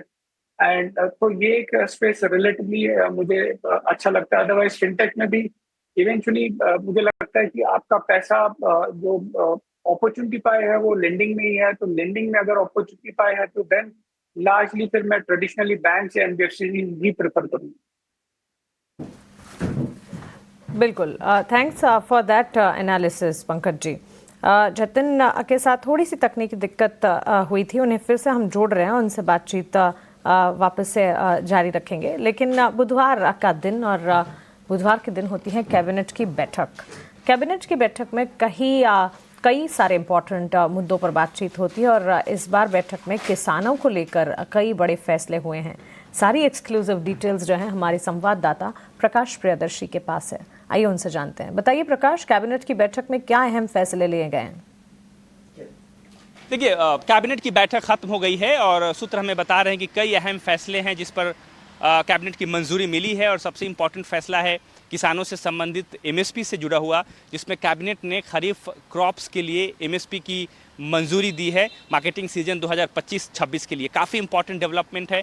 13 खरीफ क्रॉप्स के लिए एमएसपी की मंजूरी दी गई है। जैसा कि आपको पता है कि ये फॉर्मूला है, उस फॉर्मूले के हिसाब से जो इनपुट कॉस्ट है उसको ध्यान में रखते हुए एमएसपी की घोषणा की जाती है और उसी हिसाब से एमएसपी में बढ़ोतरी भी की जाती है। तो ये काफ़ी इंपॉर्टेंट डेवलपमेंट है। इसके अलावा कैबिनेट ने मॉडिफाइड इंटरेस्ट सबवेंशन स्कीम वित्त वर्ष 2025-26 के लिए इसके एक्सटेंशन को भी मंजूरी दे दी है। इसका मतलब ये है कि किसानों को इस स्कीम के तहत इंटरेस्ट सब्सिडी का जो बेनिफिट है वो मिलता रहेगा। साथ ही साथ केसीसी के तहत जो लोन की लिमिट है वो इस वक्त 3 लाख रुपए है, उसको बढ़ाकर 5 लाख रुपए करने का प्रस्ताव था, जिसकी घोषणा बजट में भी की गई थी। कैबिनेट ने उस पर भी अपनी मंजूरी दे दी है, जैसा कि हमें सूत्र बता रहे हैं। लास्ट में 9 दलीय सोर्स हमें इस बात की भी जानकारी दे रहे हैं कि बडवेल नेलोर हाईवे प्रोजेक्ट जो है उसके एक्सपेंशन को भी मंजूरी मिली है। इसके लिए करीब 3600 करोड़ रुपए का फाइनेंशियल सपोर्ट सरकार ने मंजूर किया है। हालांकि औपचारिक रूप से अभी इसकी घोषणा नहीं की गई है। 3 बजे कैबिनेट की ब्रीफिंग है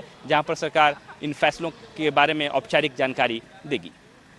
चलिए, औपचारिक रूप से प्रेस कॉन्फ्रेंस में इन सारी मुद्दों पर घोषणा होती दिखेगी, लेकिन ये सारे फैसले लिए गए हैं। शुक्रिया प्रकाश ये सारी जानकारी के लिए और कैबिनेट के एजेंडा और उसके बाद जो डिटेल्स निकल कर आए वो हम तक पहुंचाने के लिए।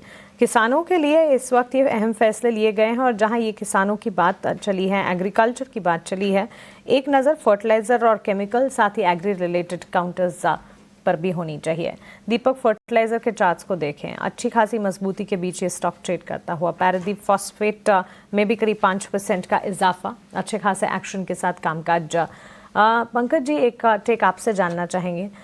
मॉनसून से ठीक पहले अब तो मॉनसून आ भी चुका है कई सारे क्षेत्रों में, तो फर्टिलाइज़र स्पेसेस जो हैं हो सकता है कि आने वाले दिनों के लिए फ्लेवर बनकर निखर कर आएँ।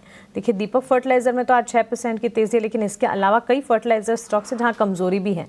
क्या entry opportunity fertiliser, agri, tractor में यहाँ से ढूंढनी चाहिए? देखिए, फर्टिलाइजर में तो ज्यादा स्टॉक्स हम कवर नहीं करते हैं, बिकॉज आपकी जो लार्जली टेम्पलेट होती है वो फिक्स होती है। जो आप बेचते हो 5.5 रुपए में यूरिया बेचते हो, बाकी आपका कॉस्टिंग डिपेंड करता है कि आपका क्रूड ऑयल या इनपुट प्राइसेस कैसे फ्लक्चुएट करते हैं। बट एक उम्मीद डेफिनेटली निकल के आती है कि आगे जाके आपके अगर नए प्रोडक्ट्स जैसे नैनो यूरिया वगैरह अगर वो सक्सेसफुल होते हैं तो सेक्टर के डायनेमिक्स थोड़े चेंज हो सकते हैं। और मेरे हिसाब से अगर एग्री के हिसाब से देखें तो मुझे पाइप कंपनीज रिलेटिवली बेटर लगती है, बिकॉज 40 से 50% जो डिमांड होती है पाइप की वो एग्री साइड या रूरल साइड से आती है। ये सेगमेंट काफी पिटा हुआ था बिकॉज पीवीसी प्राइसेस काफी वोलेटाइल थे। तो ओवरऑल सेंस है कि यहाँ पे आपको जो रिकवरी होगी वो बेटर होगी। प्लस जल जीवन मिशन में भी जो लास्ट ईयर एलोकेशन था उस हिसाब से खर्चा नहीं हुआ, तो मैं उम्मीद करूंगा कि ये साल शायद खर्चे या ऑर्डरिंग टेंडरिंग थोड़ी बेटर होगी। तो वो एक स्पेस ओवरऑल अच्छा लगता है। ट्रैक्टर एक दूसरा स्पेस है, बिकॉज ट्रैक्टर में भी अगेन एक्सपेक्टेशन है कि हाई सिंगल डिजिट ग्रोथ आ सकती है। बाकी आप ऑटो के सेगमेंट देखें तो किसी प्लेयर ने कोई बहुत ज्यादा हाई ग्रोथ का बात नहीं किया है, सब मिड और लो सिंगल डिजिट ग्रोथ में बात कर रहे हैं। तो ट्रैक्टर के लिए एक अगेन दूसरा लगता है कि आपका ये साल जो है वो बेहतर जाएगा, मानसून भी बेहतर रहने की उम्मीद है। बट उसमें आप मेरे हिसाब से M&M बेस्ट है, because M&M life time high margin 20% पे है, तो आई थिंक सबसे बेस्ट प्लेयर M&M है अगर आपको ट्रैक्टर एज अ देखना है।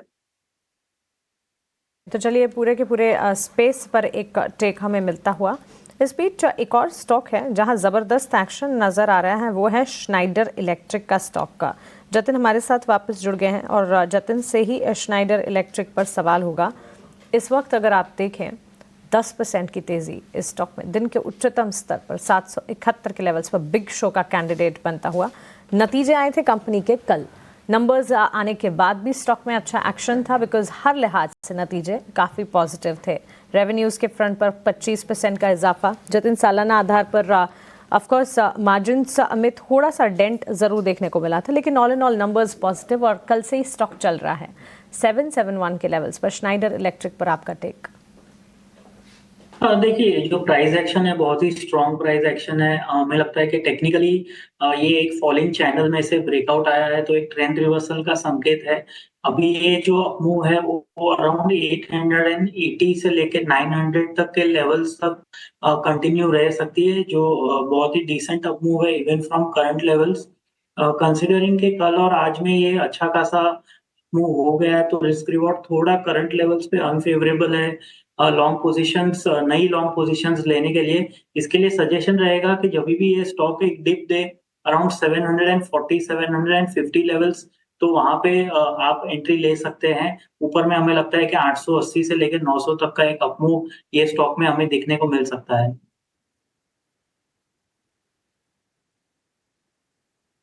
80 से 900 तक की अपमूव। श्नाइडर शानदार तेजी 10% की। एक और शानदार तेजी वाला शेयर लेकर आएंगे, थोड़े वॉल्यूम कम रहते हैं। पंकज सर आपसे जानना चाहेंगे, IFCI के बारे में कुछ दिन पहले मैं चर्चा कर रहा था और IFCI में गजब की तेजी बनी है। आज देखिए 15% ये शेयर ऊपर है। अगर आप हाल फिलहाल के लो से देखेंगे, बहुत दिन ही हुआ जब ये 40 रुपए के आसपास का शेयर हुआ करता था। 40 वाला शेयर अभी 70 पर पहुंच गया है और इतनी तेजी हुई है कि मैनेजमेंट को क्लैरिफिकेशन देना पड़ा है कि नहीं, कोई न्यूज़ नहीं है, कोई इंफॉर्मेशन नहीं है, कोई अनाउंसमेंट नहीं है। हालांकि रीड करने वाले रीड कर रहे हैं कि थोड़ा सा इनके एसेट क्वालिटी वगैरह इंप्रूव हुई है, लेकिन बिना किसी न्यूज़ के चला आई है। वॉल्यूम भी बड़े अनयूजुअल हो गए हैं IFCI में हाल फिलहाल। आप कैसे देख रहे हैं इस रनअप को सर? जो IFCI हम लोग बहुत पहले देखते थे, लेंडिंग कंपनी करता नहीं था, एंड आई थिंक जो रिसेंट में शायद PLI जो बेनिफिट्स होते हैं वो प्रोसेस करते हैं। अब मेरे हिसाब से फंडामेंटली तो हम इसको देखते नहीं, और इतने ग्रेट फंडामेंटल्स नहीं कि मैं रेकमेंड करना चाहूंगा। आई थिंक अगर आपको PSU में ही देखना है तो मेरे हिसाब से आप NBFC स्पेस में IREDA देख सकते हैं, बिकॉज यहाँ पे हमें लगता है कि 25% की ग्रोथ ये डिलीवर कर सकती है। Plus I think overall sense है कि जो भी आपके नए सेगमेंट है, चाहे रिन्यूएबल एनर्जी साइड में, सब जगह ये कंपनी लैंड करने वाली है। तो मेरे हिसाब से it is better to look for companies जहाँ पे आपको एक फंडामेंटल दिखे, एक पैटर्न दिखे। IFCI में मैंने आज तक या जो मैंने लास्ट चेक किया है, ऐसा लेंडिंग का कोई पैटर्न तो मैंने देखा नहीं। नहीं, कुछ ऐसा है नहीं। मतलब जो लोग शायद उत्साह इसको देखकर उत्साहित हो रहे होंगे, उनके लिए थोड़ा सा ना सतर्क रहने वाली चीज़ है ये मूव। मतलब बिना किसी न्यूज़ के ऐसा कई बार मतलब होता नहीं है कि नहीं कंपनी खुद ही एक्सचेंज को बताए कि नहीं कोई न्यूज़ नहीं है, कोई डेवलपमेंट नहीं है। IFCI 70 रुपये का हो गया देखते देखते। एक और शेयर जतिन आपसे जानना चाहेंगे और वो है स्कॉट्स का। ऐसा कहा जा रहा था कि मॉनसून के अर्ली ऑनसेट से ट्रैक्टर वाली कंपनीज को बेनिफिट होगा। हालांकि लोअर लेवल से बहुत ही स्मार्ट पुलबैक हमने स्कॉट्स में देखा था, लेकिन कुछ दिनों के कंसोलिडेशन के बाद आज हम क्रैक देख रहे हैं 4% का। देखिए डे लो पे शेयर है ये। क्या आपको लगता है कि पैटर्न अब रिवर्स होने वाला है तेजी का, और जिनकी तेजी की पोजीशन एग्जिट कर लें वो? देखिए, आज के ट्रेडिंग सेशन में जरूर हमें एक 4-5 दिनों का कंसोलिडेशन ब्रेकडाउन देखने मिल रहा है, लेकिन मैं एक पॉइंट नोट आउट करना चाहूंगा कि ये स्टॉक 3370 यहाँ पे 200 डे एक्सपोनेंशियल मूविंग एवरेज है। तो हमें लगता है कि कहीं ना कहीं ये जो सेलिंग प्रेशर है वो ज्यादा टिक नहीं पाएगा, और हमें लगता है कि ये स्टॉक पोटेंशियल रखता है कि करंट स्तरों से एक सपोर्ट लेवल के आसपास आ गया है, लॉन्ग टर्म सपोर्ट के आसपास आ गया है, तो ये स्टॉक रिवर्स कर सकता है। जो जिनके पास ऑलरेडी लॉन्ग पोजीशंस है, उनको मैं एक सलाह दूंगा कि 33.25 के एक स्टॉप लॉस के साथ जो लॉन्ग पोजीशंस है वो अभी भी बनाए रखे। हमें लगता है कि सपोर्ट्स के आसपास है, हाई प्रोबेबिलिटी के यहाँ से हमें रिवर्सल देखने को मिले अपसाइड की तरफ, और ये स्टॉक में हमें लगता है कि अराउंड 3660 से लेके 3720 तक का भी अपसाइड हमें देखने को मिल सकता है।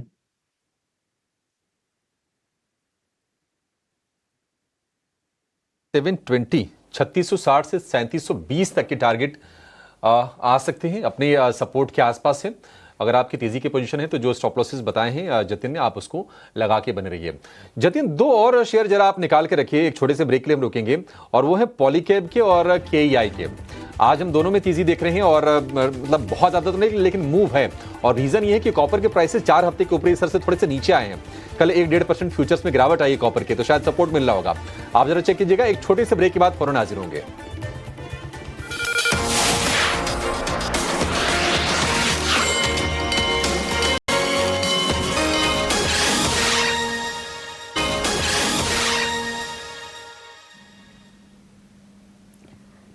ब्रेक के बाद स्वागत है आपका। 24,775 के लेवल्स पर बिकवाली का दबाव इस वक्त भी कायम निफ्टी में, बैंक निफ्टी और साथ ही ब्रॉडर मार्केट्स यानी बेंचमार्क्स और ब्रॉडर मार्केट्स की तरफ से आज कमजोरी का रुझान।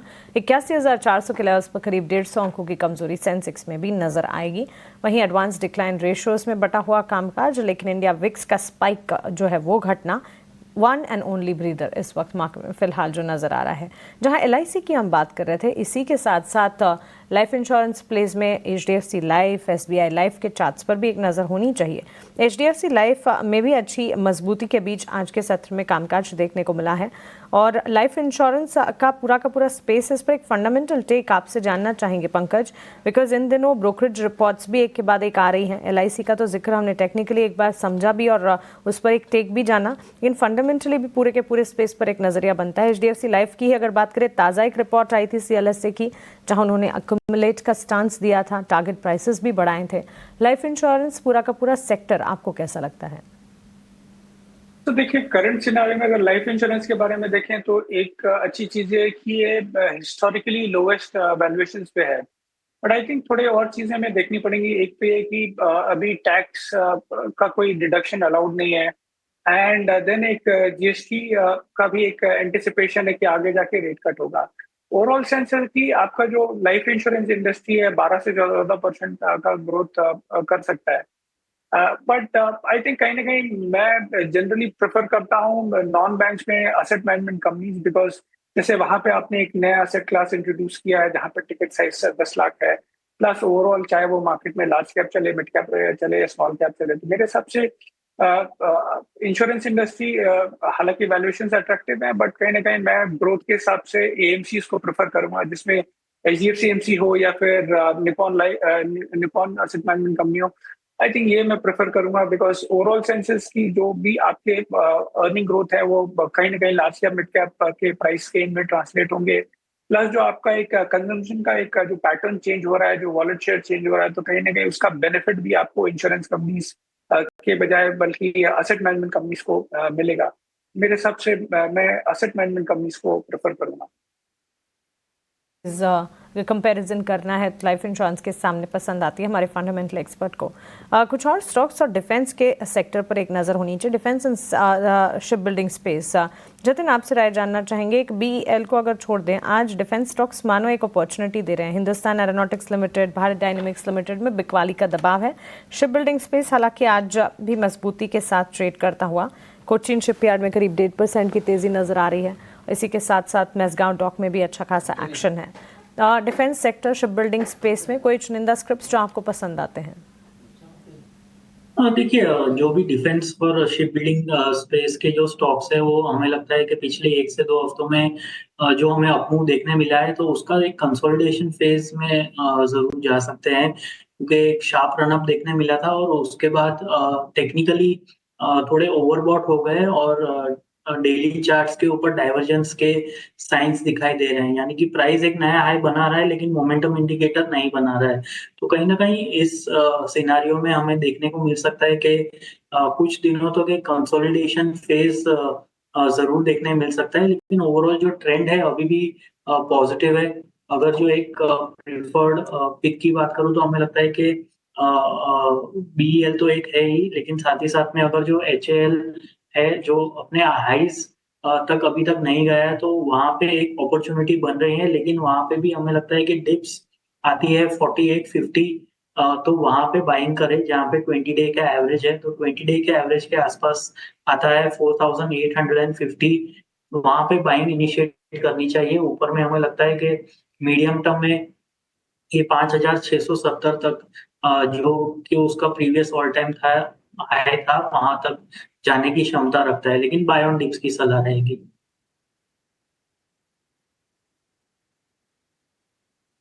शेयरों पर भरोसा तो बना हुआ है, लेकिन गिरावट पर ही आपको खरीदारी करनी है। एचएएल के लिए ये टारगेट 5,600 रुपए के आसपास की जतिन की तरफ से। एक और एक्सपर्ट को शो में शामिल करते हैं। हमारे साथ जुड़ गए हैं सेंट्रम ब्रोकिंग के नीलेश जैन। नीलेश जी, एक्सपायरी से जस्ट पहले बाजार इतना शांत, मतलब काफी टाइम के बाद आपको भी दिख रहा होगा। ये जो शांति है संकेत क्या दे रही है? कहीं तूफान से पहले की शांति तो नहीं है ये?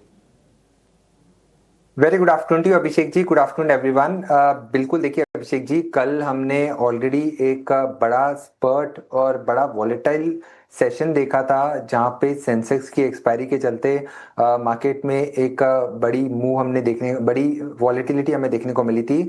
अब कल की जो एक्सपायरी है हो सकता है एक similar kind of volatile session हमें कल के सेशन में देखने को मिले।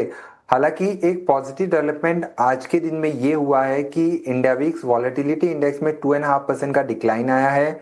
अगर यहाँ पे फर्दर डिप होता है, अगर ये 17 के नीचे फिसल जाता है, तो हो सकता है कि यहाँ पे बुल्स को थोड़ा सा कॉन्फिडेंस फिर से लौटता हुआ नजर आए और एक पुल बैक की संभावना यहाँ पे बन सकती है। और जिस हिसाब से ऊपरी स्तरों पर 25,050 के लेवल को छूने के बाद Nifty already 300 point profit taking कर चुका है। अब यहाँ पर जो सपोर्ट है उसके आसपास अप्रोच करता हुआ नजर आ रहा है निफ्टी, तो यहाँ पर एक कॉन्ट्राबैट ली जा सकती है और संभावनाएं काफी ज्यादा है कि यहाँ पर एक strong pull back on expiry day हमें देखने को मिल सकता है। तो दोनों ही निफ्टी और बैंक निफ्टी एक शॉर्ट कवरिंग कैंडिडेट है। काफी कॉल राइटिंग हमें कल और आज के सेशन में देखने को मिली है, तो बेहतर होगा कि यहाँ पर थोड़ा सा लॉन्ग साइड में स्टॉक स्पेसिफिक फोकस करके चलें।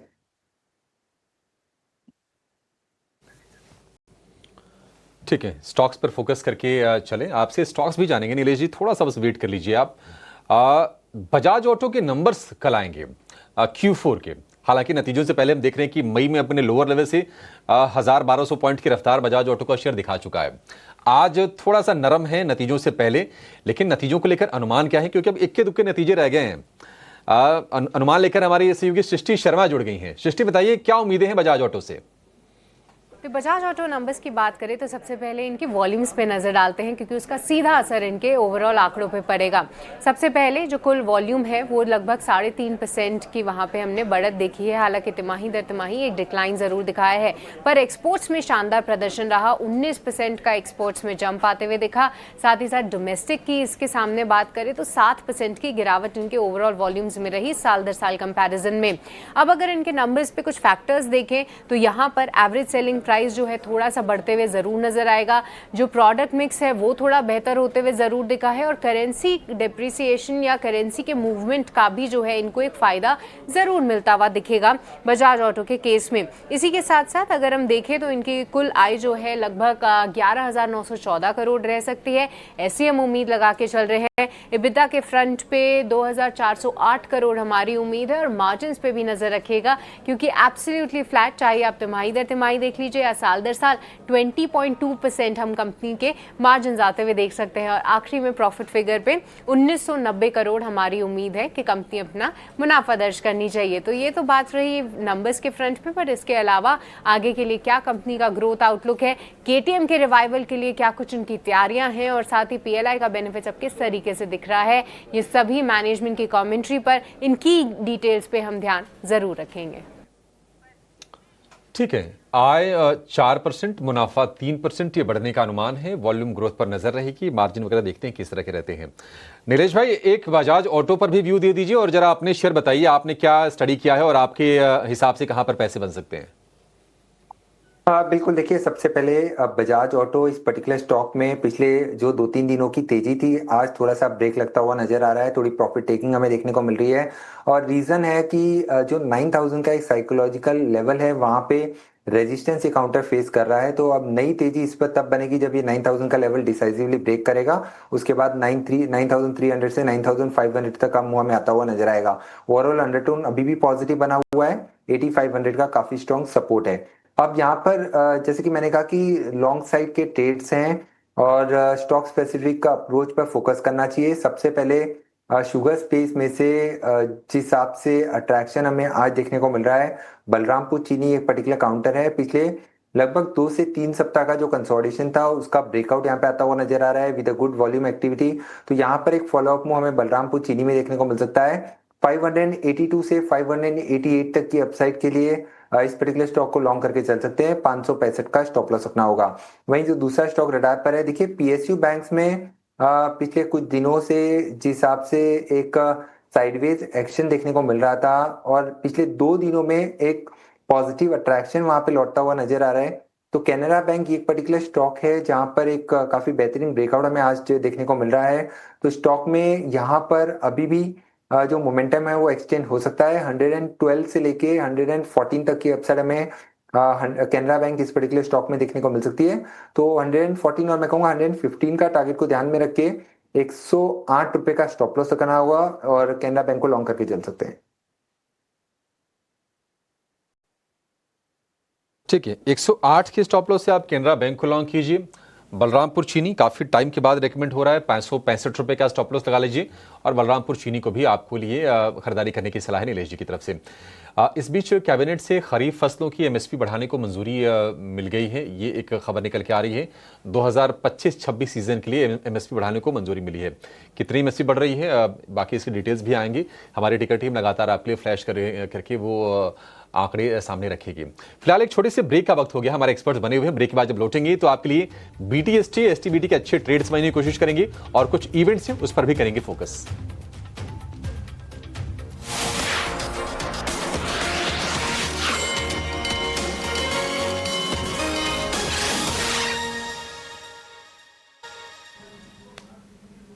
ब्रेक के बाद स्वागत है आपका। आप देख रहे हैं क्लोजिंग ट्रेड्स और आइए अब 3:15 बज गए हैं तो हमारे एक्सपर्ट्स हैं उनके बीटीएसटी एसटीबीटी ट्रेड्स जानते हैं। जतिन गेरिया और नीलेश जैन दोनों ही हमारे साथ मौजूद हैं। Nilesh, good afternoon, good to see you back on screen.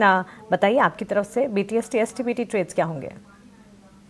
बिल्कुल Mansi ji, very good afternoon to you. देखिए बीटीएसटी के तौर पर जो स्टॉक अभी हमने सुझाए हैं, बलरामपुर चीनी और कैनरा बैंक, ये दो स्टॉक जहां पर काफी अच्छा मोमेंटम है वो कैरी फॉरवर्ड हो सकता है। बट इसके अलावा एक और स्टॉक जो रडार पर है वो है इंजीनियर्स इंडिया। इस पर्टिकुलर स्टॉक को भी ध्यान में रख के चलना चाहिए। काफी अच्छी क्लोजिंग यहाँ पर देखने को मिल रही है और एक follow up move as a BTST यहाँ पर देखने को मिल सकता है जो स्टॉक को 214-216 तक ले जा सकता है। तो 210 के स्टॉप लॉस से इंजीनियर्स इंडिया पे भी नजर रख के चल सकते हैं। इसके अलावा बलरामपुर चीनी और कैनरा बैंक ये भी एक बीटीएसटी कैंडिडेट हो सकते हैं जो ऑलरेडी हमने सुझाए हैं। को ऐड किया है बलरामपुर चीनी और कैनरा बैंक पर ऑलरेडी टेक्स हैं। 4% की तेजी ईआईएल के स्टॉक प्राइस में देखने को मिली है। बीटीएसटी का कैंडिडेट आज के सत्र में नीलेश की तरफ से। जतिन, आप बताइए आपकी तरफ से बीटीएसटी ट्रेड्स क्या होंगे? हमें लगता है कि जो पीएसयू बैंक के जो स्टॉक उसमें अच्छा खासा आज ट्रैक्शन देखने को मिल रहा है। यूनियन बैंक में एक फ्लैग एंड पोल पैटर्न का ब्रेकआउट है। 143 के आसपास की क्लोजिंग दे रहा है, अच्छा क्लोजिंग है, वॉल्यूम भी है। तो हमें लगता है कि यूनियन बैंक लॉन्ग करने की सलाह रहेगी।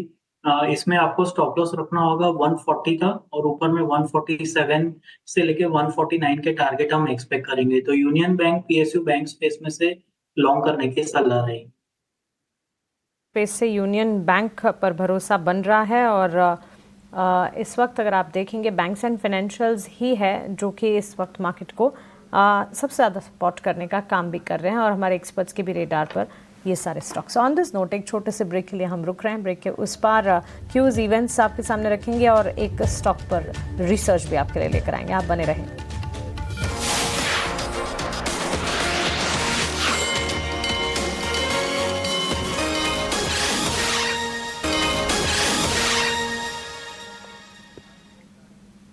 ब्रेक के बाद स्वागत है आपका। 24,742 के स्तरों पर निफ्टी में कामकाज, स्टॉक स्पेसिफिक भी कारोबार जो है इस वक्त काफ़ी वॉलेटाइल नज़र आ रहा है और इसी कड़ी में आईटीसी के स्टॉक को एक बार देखते हैं। आज के सत्र में 419420 के लेवल्स के आसपास गिरावट के साथ स्टॉक में ट्रेड देखने को मिला है और बड़े ब्लॉक डील के बाद आईटीसी में ये गिरावट नज़र आई है।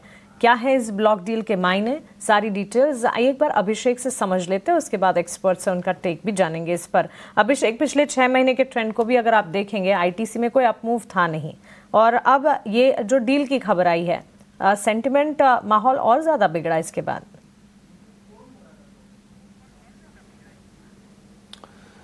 मानसी, हाँ, आज इंट्राडे में तो कह सकते हैं कि थोड़ा सेंटिमेंट वीक है। हालांकि देखिए, पता था कि नहीं डिस्काउंट पर डील होगी तो फिर थोड़ा शेयर नीचे आएगा भी। दरअसल बीएटी यानी कि ब्रिटिश अमेरिकन टोबैको, ये कंपनी की एक तरह से प्रोमोटर में भी शामिल थी, सबसे बड़ी सिंगल लार्जेस्ट शेयर होल्डर थी और करीब 25% के आसपास का स्टेक था। कल खबर आई कि अपनी स्टेक को ऑफलोड कर रहे हैं करीब 2.25% के आसपास का, और आज बाजार खुलते ही करीब 2.5% इक्विटी के बड़े सौदे हुए 32 करोड़ शेयरों के, और माना यह जा रहा है कि मतलब ये बीएटी ने ही अपनी स्टेक इसमें ट्रिम की है। करीब 100 साल पुराना शेयर होल्डर है ब्रिटिश अमेरिकन टोबैको आईटीसी में, लेकिन पिछले साल भी हमने देखा था कि उन्होंने अपने स्टेक को ट्रिम किया था। पिछले साल मार्च में उन्होंने करीब 3.5% हिस्सा बेचकर 17,500 करोड़ रुपए जुटाए थे। फ्लोर प्राइस देखिए, आज जो ये डील होनी थी 400 रुपए के आसपास का फ्लोर प्राइस था, तो निश्चित तौर पर डिस्काउंट पर डील हो रही थी करीब 8% के आसपास का डिस्काउंट पर, तो ये गिरावट आनी थी और ये गिरावट फिर बाजार में आई। अगर हम अन्य शेयर होल्डर की बात करें अगर आईटीसी में, तो बीएटी के अलावा जो सरकार है वो एक तरह से सबसे बड़ी शेयर होल्डर थी, और अब इस स्टेक सेल के बाद सरकार सबसे बड़ी शेयर होल्डर हो गई है आईटीसी में, क्योंकि सूटी के जरिए करीब 8% के आसपास का स्टेक है, एलआईसी के जरिए 15.5% के आसपास का, दोनों को अगर हम मिला दें तो करीब 24% के आसपास के स्टेक हो जाते हैं। बाकी भी कुछ कुछ इन्वेस्टमेंट है सरकार के परोक्ष रूप से आईटीसी में। तो ये स्टेक सेल हुई है, इसको लेकर मुझे लगता नहीं कि बहुत ज़्यादा कोई घबराने की ज़रूरत है, क्योंकि पिछले साल भी उन्होंने स्टेक सेल किया था, फिर से स्टेक सेल कर रहे हैं वो पैसे जुटाने के लिए। हालांकि पहले मैनेजमेंट का एक बयान आया था लास्ट ईयर जब स्टेक सेल कर रहे थे कि वो वीटो राइट्स के लिए मतलब स्टेक को 25% के ऊपर बनाए रखना चाहते हैं, लेकिन अब तो उनका स्टेक आ गया है 25% के नीचे। आप देखिए कि अन्य जो निवेशक हैं आईटीसी में किस तरह से हैं। तो ये स्टेक सेल हुआ है और आज हम देख रहे हैं कि 3% के आसपास की गिरावट शेयर में आई है। हालांकि उसके बाद गिरावट बड़ी नहीं, उम्मीद करके ये चलेंगे कि शेयर यहां से फिर आगे संभलता हुआ भी दिखेगा। मानसी, उम्मीद रखते हैं। डाइवर्सिफाइड एफएमसीजी प्ले है और जब नतीजे आए थे नंबर्स तो ठीक ठाक थे, इनके अलग अलग सेगमेंट अलग अलग बिजनेस है और सारे सेगमेंट और बिजनेसेस का प्रदर्शन भी सही था, लेकिन बड़े स्टेक सेल की एक खबर जिसने आईटीसी के स्टॉक प्राइस को आज के सत्र में गिराया है। नीलेश जी, एक टेक आपसे जानना चाहेंगे, आईटीसी के स्टॉक में डाउनसाइड मूवमेंट नजर आ रही है।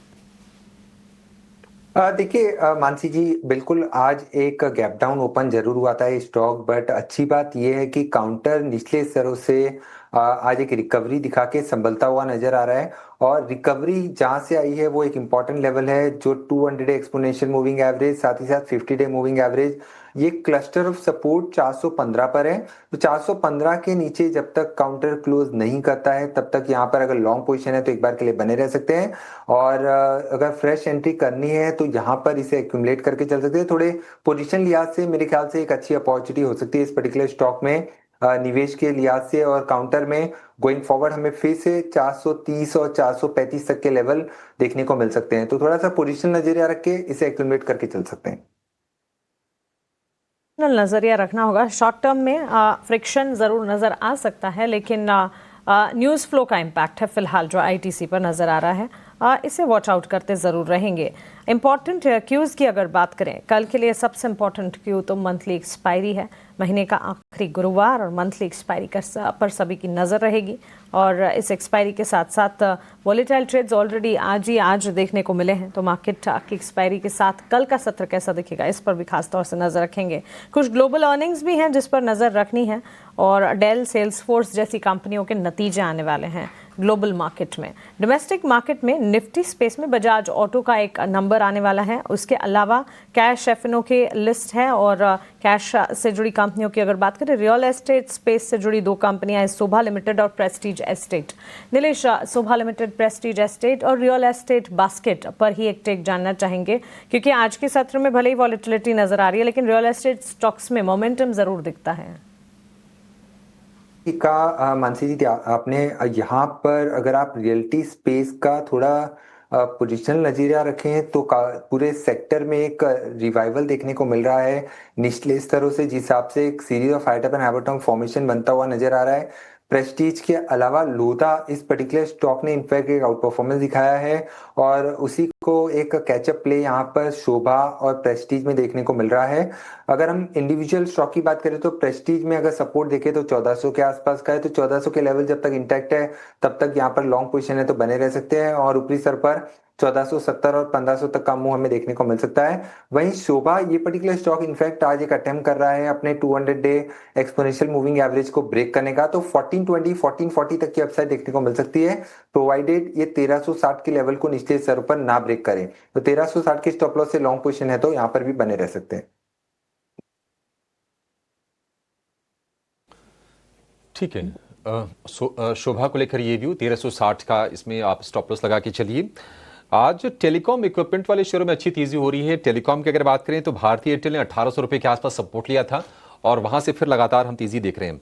हालांकि आज की तेजी कोई खास नहीं है, भारतीय एयरटेल करीब आधे % ऊपर ही कारोबार कर रहा है, लेकिन भारतीय एयरटेल की जो सब्सिडरी जो कंपनी है भारतीय हेक्साकॉम, उसमें हम बड़े मूव देख रहे हैं। 3-4% ऊपर आपको ये शेयर दिखेगा और आज ये नए 52 वीक हाई पर पहुंचा है। बहुत सारे लोग नीलेश जी ऐसा हैं जो कहते हैं कि नहीं, भारतीय एयरटेल से बेहतर प्रॉस्पेक्ट निवेश के भारतीय हेक्साकॉम में बनते हैं।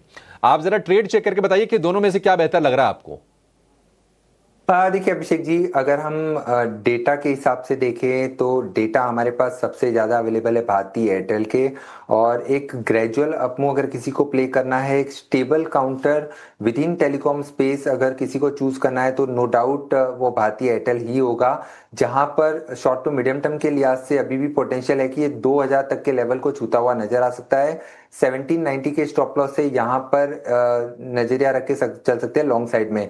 भारतीय हेक्सा देखिए यहाँ पर भी स्ट्रक्चर पॉजिटिव है, बट यहाँ पर कंपैरेटिवली अगर आप वॉल्यूम भी देखें तो कंपैरेटिवली वॉल्यूम काफी कम है, डेटा लिमिटेड है क्योंकि इसके डेटा हमारे पास पिछले 1 साल से अवेलेबल है और जितने भी डेटा अवेलेबल है वो यही इंडिकेट कर रहे हैं कि काउंटर में लगातार हमें स्ट्रेंथ देखने को मिल रही है।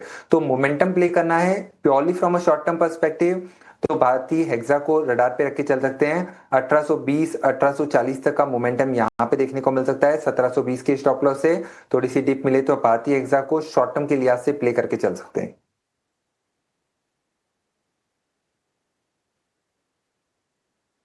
आई मिल गई। दो और शेयर हैं जिस पर जरा व्यू ले लेते हैं नीलेश जी। कॉपर के प्राइसेस जब थोड़े नीचे आए हैं ना तो हमने देखा कि जो वायर और केबल बनाने वाली कंपनीज उसमें एक्शन आया है। आप देखेंगे आज केया इंडस्ट्रीज करीब 3% ऊपर है, पॉलीकैब में करीब 1.5% के आसपास की मजबूती हम देख रहे हैं। कहीं आप एक्सटेंशन देख रहे हैं, कोई बीटीएसटी करने की आप सलाह देंगे? देखिए Abhishek ji, as a disclaimer KEI को हमने ऑलरेडी हमारे क्लाइंट को रेकमेंड किया था और वहां पर हमने मुनाफा बांध लिया है, बट अगर कोई इन लेवलों पर भी ट्रेड लेने का सोच रहा है तो बेहतर होगा कि थोड़ी सी डिप का इंतजार कीजिए। 3600 पर अगर केईआई मिलता है तो वो एक अच्छी एंट्री पॉइंट हो सकती है क्योंकि काउंटर में स्ट्रेंथ नजर आ रही है और एक फ्लैग एंड पोल पैटर्न का ब्रेकआउट यहाँ पे आता हुआ नजर आया था, तो यहाँ पर अभी भी मोमेंटम जो है वो कंटिन्यू हो सकता है। 3800 से लेके 3900 तक की जोन में ये पर्टिकुलर स्टॉक हमें जाता हुआ नजर आ रहा है, तो बेहतर होगा कि थोड़ी सी डिप पर इसे लॉन्ग करें। 3545 3545 का स्टॉप लॉस होगा। 3800 से 3900 तक की जोन में हमें केईआई जाता हुआ नजर आ रहा है, बट थोड़ा सा पोजिशनल नजरिया यहाँ पे रख के चलना होगा। एब्सोल्युटली। तो चलिए KEI इंडस्ट्रीज 3% की तेजी इस वक्त ये स्टॉक जरूर दिखा रहा है, लेकिन पोजिशनल नजरिया इमीडिएटली यहाँ से और ज़्यादा बड़ी अप मूव नहीं नजर आएगी, लेकिन इस वक्त ऑलरेडी स्टॉक में मूवमेंट जो है टुवर्ड्स अपसाइड ही है। काफ़ी वॉलेटाइल रहा आज का सेशन और टुवर्ड्स क्लोजिंग इस वक्त हम बढ़ रहे हैं, और इस वॉलेटाइल सेशन में दिन भर हमने देखा कि एक सीमित दायरे में बाजार जो है फंसता हुआ नजर आया। इस वक्त अगर आप देखेंगे क्लोजिंग टुवर्ड्स डे लो ही होती नजर आ रही है, 24,748 के स्तर। स्टॉक स्पेसिफिक कई सारे स्टॉक्स थे जो कि खबरों के दम पर, रिजल्ट्स के दम पर, ब्रोकरेजेस के रिपोर्ट्स के दम पर एक्शन दिखा रहे थे, और कई स्टॉक्स थे जो इन्हीं खबरों के दम पर डाउनसाइड एक्शन भी दिखा रहे थे। यानी कि मजबूती की चाल भी चुनिंदा प्लेयर्स में नजर आई और कुछ स्टॉक्स में बिकवाली भी देखने को मिली। सेक्टर स्पेसिफिक भी बाजार का हाल बटा सा दिखा, और मार्केट की ब्रेथ भी बिल्कुल बटी हुई इस वक्त आप देखेंगे। एडवांस डिक्लाइन रेशियोज में अगर नजर डालेंगे तो 1300 एडवांसेस के सामने 1300 डिक्लाइंस भी नजर आ रहे हैं। 50-50 कामकाज आज देखने को मिला, और इसी के साथ अगर फियर इंडिकेटर इंडिया विक्स की अगर बात करें, वहां से एकमात्र रिलीफ के साइंस नजर आए, क्योंकि इंडिया विक्स में लगातार जो स्पाइक्स नजर आ रहे थे, 4-5% की तेजी पिछले सेशंस में हमने देखी। इस वक्त जहां क्लोजिंग हम कर रहे हैं इंडिया विक्स में करीब 3.5% के डाउन ट्रेंड्स हैं, which in itself is a relief. 17 के लेवल्स के आसपास, अब भी 17-18 के लेवल्स के आसपास है, लेकिन उम्मीद यही करेंगे कि यहां से गिरावट और बढ़े और कंफर्ट लेवल जिसकी हम बात करते हैं 14-15 के आसपास इंडिया विक्स आ जाए। स्टॉक स्पेसिफिक बाजार पर बैंक्स फाइनेंशियल्स ने बाजार को संभाला। Telecom players like Bharti Airtel में अच्छा एक्शन दिखा। Life insurance players like LIC, HDFC life, SBI life दमदार एक्शन देखने को मिला। LIC तो स्टॉक ऑफ द डे, बढ़िया मजबूती, मैनेजमेंट की guidance, brokerage reports, positive news flow, result back action, सब कुछ LIC के हक में रहा। SBI के स्टॉक में भी बढ़िया मूवमेंट, और on the flip side ITC, M&M, Reliance, UltraTech cement, sun pharma दिन भर कमजोरी के साथ ट्रेड करते नजर आए। इसके अलावा ITC के स्टॉक प्राइस में भी गिरावट थी, क्योंकि बड़े निवेशक की तरफ से स्टेक सेल की खबर आती हुई देखने को मिली। टेलीकॉम प्लेयर्स और ITI लिमिटेड पर भी नजर रखिएगा। येट अनदर डे, दूसरा ट्रेडिंग सेशन, जबकि स्टॉक में बढ़िया मूव है। नतीजों के ठीक बाद वन साइड रैली स्टॉक दिखाते हुए अच्छे खासे एक्शन के साथ। बाजार की क्लोजिंग इस वक्त आप अपने स्क्रीन पर देख रहे हैं 24,757 के लेवल्स पर 70 पॉइंट्स के डाउन ट्रेंड्स के साथ हम देख रहे हैं। निफ्टी में क्लोजिंग 55,447 के लेवल्स पर बैंक निफ्टी हरे निशान के साथ क्लोज करने में कामयाब रहा है। वहीं सेंसेक्स में करीब 200 अंकों की बिकवाली भी देखने को मिली है। सो काफी वॉलेटिलिटी के साथ आज दिन भर ट्रेड्स देखने को मिले। डायरेक्शन लेस था ऑल इन ऑल। बाजार अगर देखेंगे दोनों तरफ के मूव्स भी नजर आ रहे थे, और ये मूव्स जो है मंथली एक्सपायरी से एक दिन पहले कल के सत्र में brace up for another volatile session हो सकता है कि इसी तरह की वॉलेटिलिटी मार्केट में नजर आए। फिलहाल क्लोजिंग कॉल्स को हम यही समेटने जा रहे हैं। हमारे तमाम एक्सपर्ट्स का बहुत शुक्रिया, नीलेश, पंकज, अमोल, जतिन गेडिया और आदित्य अग्रवाल, सब हमारे साथ इस शो में जुड़े और बाजार पर अपना नजरिया हमारे साथ रखा। मुझे और अभिषेक को क्लोजिंग ट्रेड्स में इस वक्त आप दीजिए इजाजत, लेकिन 18 स्वदेश पर खबरों का सिलसिला लगातार जारी है। आप बने रहें हमारे साथ। नमस्कार।